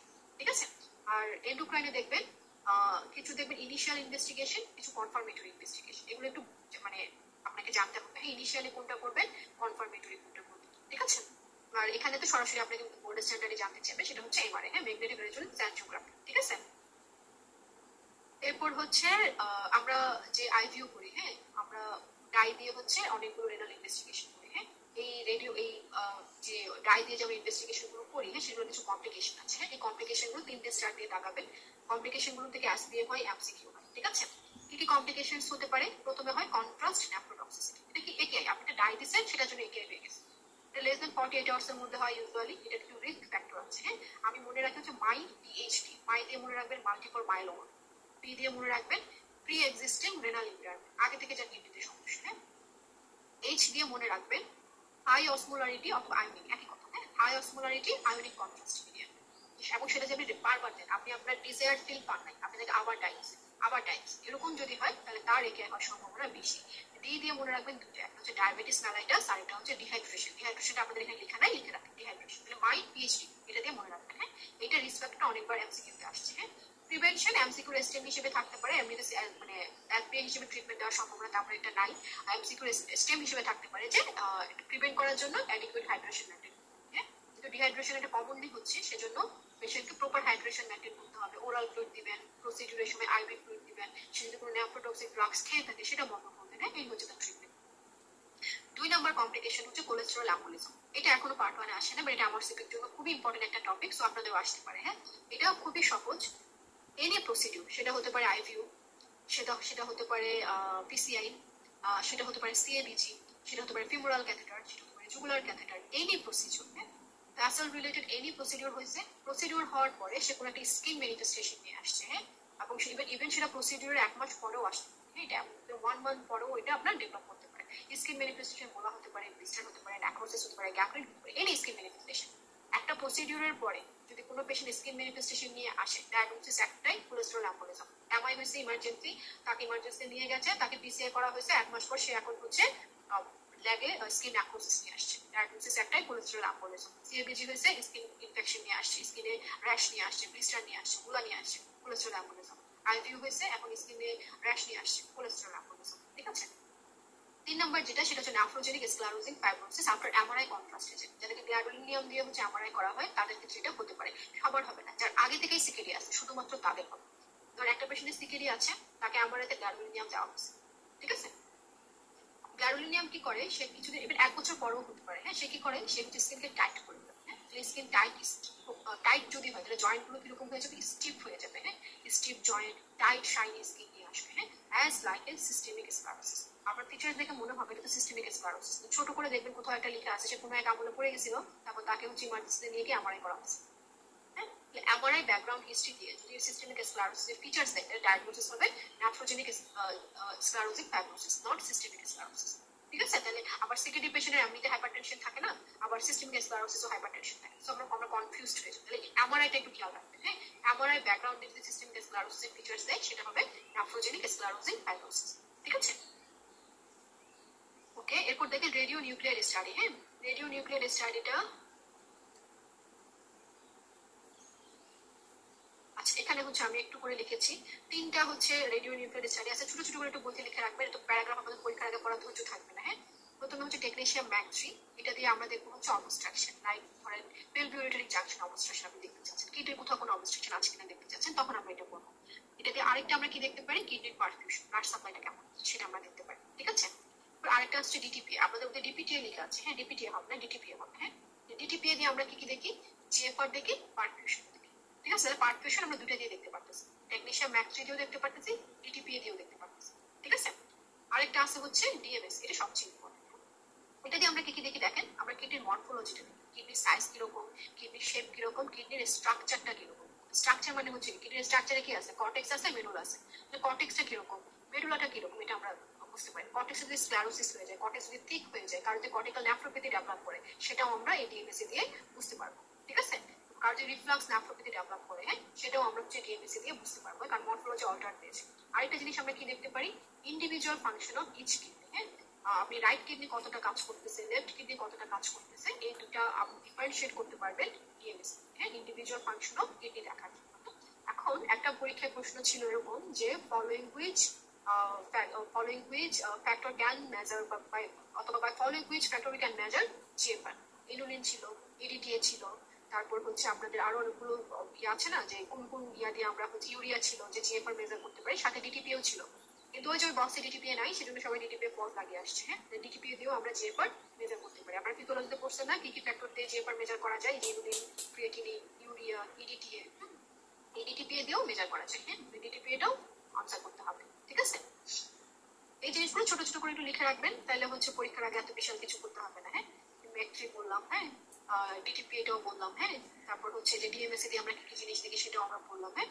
যে কর্টিক্যাল স্কারিং বা রিফ্লাক্স নেফ্রোপ্যাথি দেখার জন্য, হ্যাঁ, এটা অলরেডি হচ্ছে আমাদের আজকে একবার আসছে, হ্যাঁ। ডিএমএসি আমরা করব, এখানে একটা দেখেন পিকচার দেওয়া আছে, হ্যাঁ, ডিএমএসি। এটা দেখানোর উদ্দেশ্য যাতে মনে থাকে, হ্যাঁ। দেখেন রাইট কিডনি কম ফাংশন করছে, লেফট কিডনি ভালোই ফাংশন করছে, হ্যাঁ। সো এইটা আমরা বুঝতে পারি, ঠিক আছে। রেনাল বায়োপসি বক্সটা আমরা একটু পরে পড়বো, এটা আমরা আজকে পড়বো না। এখানে দেখেন কজেস অফ অ্যানিউরিয়ার মধ্যে আরপিজিএন জাস্ট দাগাবেন, হ্যাঁ। এগুলো আমরা অনেক ডিটেলস পড়বো, জাস্ট দাগাবেন, হ্যাঁ। আচ্ছা, অলিগুরিয়া মানে কতটুকু বুঝি, 400 ml এর যদি কম হয়। অ্যানিউরিয়া মানে বুঝি 100 ml এর যদি কম, ঠিক আছে। পলিউরিয়া ফ্রিকোয়েন্সি নক্সুরিয়া ডেফিনেশন মুখস্থ করার কোনো প্রয়োজন নেই, এগুলো আপনারা পারবেন, এগুলো দেখার কিছু নাই। কজেস অফ পলিউরিয়া, হ্যাঁ, এটা একটু লিখে রাখেন, এটা পরীক্ষায় আসতে পারে, হ্যাঁ। এটা আমরা নিউমোনিক দিয়ে মনে রাখতে পারি, হ্যাঁ। এখানে দেখেন প্রথমে তো পেনিয়াল ডায়াবেটিস ইনসিপিটাস, এরপর হচ্ছে নেফ্রোজেনিক ডায়াবেটিস ইনসিপিটাস, এটা আমরা এভাবে মনে রাখতে পারবো এই নিউমোনিক দিয়ে। ক্যা দিয়ে মনে রাখবেন হাইপোক্যালেমিয়া, হাইপারক্যালসেমিয়া। এল দিয়ে মনে রাখবেন লিথিয়াম, লিথিয়ামের তার একটা ড্রাগ করতে পারে, সেটা হচ্ছে এই 5 মিনিটের পরে ক্লাস শেষ হয়ে যাবে ইনশাআল্লাহ। এল দিয়ে হচ্ছে লিথিয়াম ডিম্যাক্রোসাইক্লিন, হ্যাঁ। এম দিয়ে হচ্ছে মেটাল মিউটেশন, ভিটো রিসেপ্টর মিউটেশন হতে পারে, সিস্টিনোসিস যদি হয় তখন হতে পারে। এন দিয়ে মনে রাখবেন নেফ্রাইটিস মানে ইন্টারস্টিশিয়াল নেফ্রাইটিস যেটা, হ্যাঁ। এখন দেখেন, হ্যাঁ, ইন্টারস্টিশিয়াল নেফ্রাইটিস একটা একিআই, হ্যাঁ। এখানে কি হচ্ছে, পলিউরিয়া হচ্ছে, খুবই ইম্পর্টেন্ট, হ্যাঁ। ড্রাগ ইনডিউসড ইন্টারস্টিশিয়াল নেফ্রাইটিস সবসময় পলিউরিয়া করে, হ্যাঁ। বা নন অলিগিউরিক একিআই বলি আমরা, হ্যাঁ। এটা ইম্পর্টেন্ট একটা ফ্যাক্টর, হ্যাঁ। ইন্টারস্টিশিয়াল নেফ্রাইটিস এটা একটা একিআই, কিন্তু অলিগিউরিয়া হচ্ছে না। ও দিয়ে মনে রাখবেন অবস্ট্রাকটিভ নিউরোপ্যাথি, পি দিয়ে মনে রাখবেন পলিসিস্টিক কিডনি ডিজিজ, আর মাঝখানে দুটো ডিজিজ নাই। এরপর এস দিয়ে মনে রাখবেন সিকল সেল এনিমিয়া আর সিকল সেল ডিজিজ, হ্যাঁ। এরকম করে পড়লে আপনার জন্য মনে রাখা সহজ। বক্সটা important both for nephrology and endocrine, diabetes ইনসিপিডাসের কারণ পড়েন না। ডায়াবেটিস ইনসিপিডাস আপনাদের পরীক্ষার জন্য খুবই ইম্পর্টেন্ট। হ্যাঁ, ডায়াবেটিস ইনসিপিডাস থেকে আগে কখনোই প্রশ্ন হয় নাই, এখন প্রশ্ন শুরু হয়েছে। হ্যাঁ, ডায়াবেটিস ইনসিপিডাসের প্যাথোফিজিওলজি নিয়ে পরীক্ষায় প্রশ্ন আসছে, ডায়াগনোসিস নিয়ে পরীক্ষায় প্রশ্ন আসছে অলরেডি। হ্যাঁ, তো নেক্সটে আরো ডিটেইলসে যাবে স্যার, ঠিক আছে? আচ্ছা, কজেস অফ ইডিমা এখান থেকে পড়ার দরকার নাই। আমরা বলবো যে হাই সেল লো সেল অ্যাসাইটিস খুবই খুবই ইম্পর্টেন্ট পরীক্ষার জন্য। এক্সুডেটিভ ট্রান্সলেটিভ ওভাবে করে পড়তে এখান থেকে পড়ার প্রয়োজন নেই। এরপর হচ্ছে হাইপারটেনশন। কোনো একটা সিকেডি পেশেন্টের যদি হাইপারটেনশন থাকে তার অ্যানুয়ালি ব্লাড রেনাল ফাংশন একটা পরীক্ষায় আসতে পারে। হাইপারটেনশন আছে তার কতদিন পর পর রেনাল ফাংশন প্রতি বছর পর পর। হ্যামাচুরিয়া আমরা অলরেডি ডিসকাস করে ফেলেছি, ঠিক আছে? এখানে শুধু একটা জিনিস একটু খেয়াল রাখবেন, এই জায়গায় হ্যাঁ কারো কারো বইটা কিন্তু 60 বছর লেখা আছে, কিন্তু 40 বছর থাকে। হ্যাঁ, তাহলে কোনো একটা পেশেন্টের বয়স যদি 40-এর বেশি হয়, তার যদি হ্যামাচুরিয়া নিয়ে পেশেন্ট আসে, তার ক্ষেত্রে আমার সিস্টেমস্কোপি তাহলে অথবা এখানে আরো ছোট করে লেখা রাখতে পারেন এজ মোর দেন 40 ইয়ার্স। সে ভিজিবল হোক নন ভিজিবল, হ্যামাচুরিয়া নিয়ে যদি আসে তার ক্ষেত্রে আপনার সিস্টোস্কোপি করতে হবে। সিস্টোস্কোপি কে করে? ইউরোলজিস্টরা করে, অথবা রেফার টু ইউরোলজিস্ট। যে কোনো একটা আপনার অপশন দিবে, আইদার সিস্টোস্কোপি অপশন দিবে আর রেফার টু ইউরোলজিস্ট অপশন দিবে। হ্যাঁ, এখন রেফার টু ইউরোলজিস্ট দেওয়ার পসিবিলিটি বেশি। স্যার এখন জানতে চাই যে আমরা কার কাছে রেফার করতে হবে, এটা আমরা জানি কিনা। হ্যাঁ, অথবা রেফার টু ইউরোলজিস্ট, ঠিক আছে? তাহলে হ্যামাচুরিয়া এজ মোর দেন 40 ইয়ার্স যদি কেউ আসে, রেফার টু ইউরোলজিস্ট, ঠিক আছে? বক্স 18.9 তিনটে স্টার দিয়ে দাগাবেন। হেমাচুরি আমরা কিসে কিসে পাই, হিমোগ্লোবিন ইউরিয়া আমরা কিসে কিসে পাই, মায়োগ্লোবিন ইউরিয়া আমরা কিসে কিসে পাই। এখানে একটা কনফিউজিং ছাত্র ইয়া করছে, ব্রাউন ইউরিয়া শুধু মায়োগ্লোবিন ইউরিয়া করছে। হ্যাঁ, হিমোগ্লোবিন ইউরিয়া তো ব্রাউন ইউরিয়া পাই।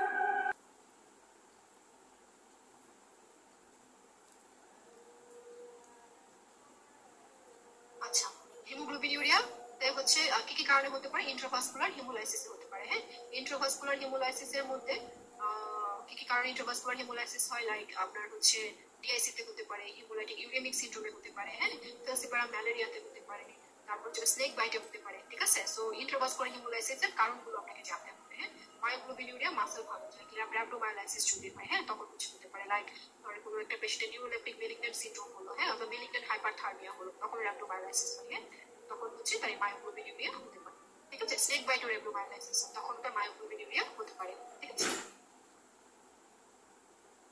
এরপর হচ্ছে নেফ্রাইটিক সিনড্রোম। নেফ্রাইটিক সিনড্রোম আমরা একটু পরে করছি।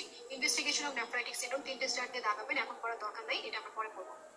প্রোটিন ইউরিয়া অলরেডি ডিসকাস করছি, এই micro albumin urea already discuss করে ফেলছি। যা এখানে এক্সট্রা কথা লেখা আছে সব একসাথে লিখে দিয়েছি, নতুন করে পড়ার কিছু দরকার নাই। এটা পরে আজকে আমাদের ক্লাস শেষ হয়ে যাবে। হ্যাঁ, this is the last topic of our class, ঠিক আছে?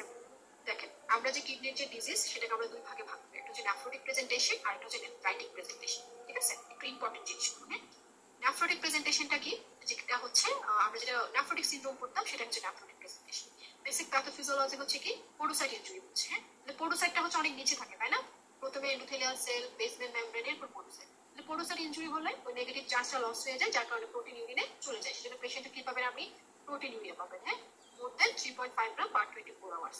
তাহলে প্রোটিন যদি ইউরিনে চলে যায় তাহলে ব্লাডে কি হবে? অনকোটিক প্রেশার কমে যাবে। হ্যাঁ, এবং হচ্ছে তার সেকেন্ডারি হাইপার অ্যালডোস্টেরনিজম হবে। হ্যাঁ, সেটার জন্য hypoalbuminaemia, salt water fluid retention, হ্যাঁ, সেজন্য আপনার জেনারেলাইজড ইডিমা হবে। সাথে হচ্ছে আপনার ব্লাড প্রেশার নর্মালও থাকতে পারে, কমেও যেতে পারে, বেড়েও যেতে পারে। এমসিকিউতে আসলে তিনটাই ট্রু, নর্মাল, ইনক্রিজ, ডিক্রিজ, তিনটাই ট্রু। যখন এসবি আসবে সিনারিওতে আপনাকে সবসময় ব্লাড প্রেশার নর্মালি বেশি দিবে না, নেফ্রোটিকে সবসময় ব্লাড প্রেশার নর্মাল দেবে, ঠিক আছে? এরপর দেখেন এগুলোর এক্সাম্পল গুলো কি কি? মিনিমাল চেঞ্জ, অ্যাপেজিয়াস, মেমব্রেনাস অ্যাপেজিয়াস, এই তিনটাই হচ্ছে নেফ্রোটিক সিনড্রোমের এক্সাম্পল। অ্যামাইলয়েড, এটা this is not nephrotic syndrome, but the clinical features nephrotic সিনড্রোমের মতো, but this is not nephrotic syndrome, বা সে নেফ্রোটিক সিনড্রোমের মতো করে প্রেজেন্ট করতে পারে, ঠিক আছে? এই হচ্ছে নেফ্রোটিক সিনড্রোম। নেফ্রোটিক সিনড্রোমের ক্ষেত্রে আপনার হ্যামাচুরিয়া হওয়ার কোনো সুযোগ নেই, কারণ তার ড্যামেজ হচ্ছে পোডোসাইটে। হ্যাঁ, হ্যামাচুরিয়া হতো কখন? বেসমেন্ট মেমব্রেন ভাঙতো। হ্যাঁ, capillary endothelial cell, capillary basement membrane যদি ভাঙতো, ক্যাপিলারি একটা ব্লাড ভেসেল, সেটা ভাঙলে হ্যামাচুরিয়া। নেফ্রোটিক সিনড্রোমে কিন্তু ওগুলো ভাঙতেছে না, ভাঙতেছে পোডোসাইটে, ঠিক আছে? সেজন্য এখানে নেগেটিভ চার্জ লস হওয়ার জন্য অ্যালবুমিন ইউরিনে চলে যাবে, ঠিক আছে? নেফ্রাইটিক প্রেজেন্টেশন কোনটা? যেটা হচ্ছে আমরা আগে এজিএন করতাম। হ্যাঁ, এজিএন এখন আর আপনার এমবিবিএস এজিএন বলে কোনো শব্দ নেই। এটা একটা নেফ্রাইটিক প্রেজেন্টেশন। এখানে কি হয়? আমাদের যে capillary endothelial sell, basement membrane গুলো আছে না, সেখানে ইনফ্লামেশন হয়। ইনফ্লামেশন হলে কি হবে? ইনফ্লামেটরি সাবস্টেন্স চলে আসবে। হ্যাঁ, এই নিউট্রোফিল, ম্যাক্রোফেজ, হ্যাঁ, লিম্ফোসাইট ওরা আসবে। ওরা এসে কি করবে? ওরা এসে হচ্ছে বিভিন্ন ধরনের যে সাবস্টেন্স, সাইটোকাইন এগুলো রিলিজ করবে। এগুলো রিলিজ করলে কি হবে? এই সেলগুলো প্রলিফারেট করবে, আলটিমেটলি হচ্ছে বেসমেন্ট মেমব্রেন প্রলিফারেট করতে করতে বেসমেন্ট মেমব্রেনকে রাপচার করে দিবে। রাপচার হলে আপনি কি পাবেন? আপনি হ্যামাচুরিয়া পাবেন। আর এখানে আরেকটা কথা হচ্ছে ক্রিসেন্ট ফর্মেশন হয়। হ্যাঁ, এই যে আমরা বললাম অনেকগুলো সেল এখানে আসে জমা হয়, এই সেলগুলো ক্রিসেন্টিক শেপে যদি জমা হয়, এখানে দেখেন ছবি দিয়েছে, একটা অর্ধচন্দ্রাকৃতির করে এই যে ক্রিসেন্টিক শেপে এটা জমা হচ্ছে, ঠিক আছে? এটাই হচ্ছে ক্রিসেন্ট। ক্রিসেন্ট মানে খারাপ, ক্রিসেন্ট মানে রেপিডলি প্রোগ্রেসিভ গ্লোমেরুলার নেফ্রাইটিস বলেছিলাম না, ওটাই হচ্ছে ক্রিসেন্ট। ক্রিসেন্ট মানে এটা রেপিডলি প্রোগ্রেসিভ, এটা দেখবেন আজকে গ্রেডে নেয়, কালকে 10, খুব খুব দ্রুত পেশেন্ট খারাপ হয়ে যায়, হ্যাঁ, খুব দ্রুত পেশেন্ট ডিটেরিওরেট করে, হ্যাঁ। ক্লিনিক্যাল ফিচার্স কি পাবো? বেসমেন্ট মেমব্রেন যদি ভেঙে গেছে আপনি হেমাটোরিয়া পাবেন, হ্যাঁ, আপনি এখানে প্রোটিনিউরিয়াও পেতে পারেন, বাট এটার মতো ন্যাফ্রোটিকের মতো এত প্রোটিনিউরিয়া পাবেন না, বাট প্রোটিনিউরিয়া এখানেও থাকতে পারে, ঠিক আছে। এবং এখানে ইডিমা থাকবে, এবং এখানে আপনি কি পাবেন? রেনাল ফাংশন ইম্পেয়ার্ড পাবেন, হ্যাঁ, সেজন্য এখানে হাইপারটেনশন থাকবে, সেজন্য এখানে অলিগিউরিয়া থাকবে, এখানে ক্রিয়েটিনিন বেড়ে যাবে, এখানে জিএফআর কমে যাবে। কিন্তু নেফ্রোটিক সিনড্রোমে ইউজুয়ালি ক্রিয়েটিনিন নরমাল থাকবে, হ্যাঁ, এখানে অলিগিউরিয়া এত বেশি হয় না, জিএফআর এত বেশি কমে না। কিন্তু যেটা বেসমেন্ট মেমব্রেন ভাঙতেছে, তার মানে আপনার কি বেসমেন্ট মেমব্রেনই ভাঙা, তার মানে তার কিছুই ফিল্ট্রেশন হবে না, হ্যাঁ, তার জিএফআর কমে যাবে, ক্রিয়েটিনিন বেড়ে যাবে, হ্যাঁ, অলিগিউরিয়া হবে, ঠিক আছে। তো এই হচ্ছে আমাদের বেসিক প্যাথোফিজিওলজি অফ নেফ্রোটিক এবং হচ্ছে নেফ্রাইটিক সিনড্রোম, হ্যাঁ। আমরা নেক্সট ক্লাসে হচ্ছে বাকি জিনিসগুলো করবো। আমাদের আমরা মাত্র হচ্ছে সাইন সিমটমস বা হচ্ছে প্রিলিমিনারি কিছু জিনিস করেছি, হ্যাঁ, আমরা ডিজিজগুলো এখন কিছুই করিনি, হ্যাঁ, এখানে অনেকগুলো ডিজিজ আছে যেগুলো আমরা হচ্ছে নেক্সট ক্লাসে করবো, ঠিক আছে। তো আমরা ক্লাস শেষ করি, কারণ যদি কোনো প্রশ্ন থাকে করতে পারেন। প্রত্যেক কথা হচ্ছে যে প্রোটিন ডাইট বেশি হলে জিএফআর বাড়ে, এটা কেন? প্রোটিন প্রোটিন ডাইট যদি বেশি হয়, প্রোটিন রিচ ডাইট, তখন জিএফআরটা বাড়ে। আচ্ছা, প্রোটিন ডায়েট আমরা বেশি কেন দেই? ধরেন কোনো একটা পেশেন্ট, এখন কিন্তু কোনো কিছুতে আমরা হচ্ছে প্রোটিন রেস্ট্রিকশন কিন্তু এখন আমরা করি না, হ্যাঁ।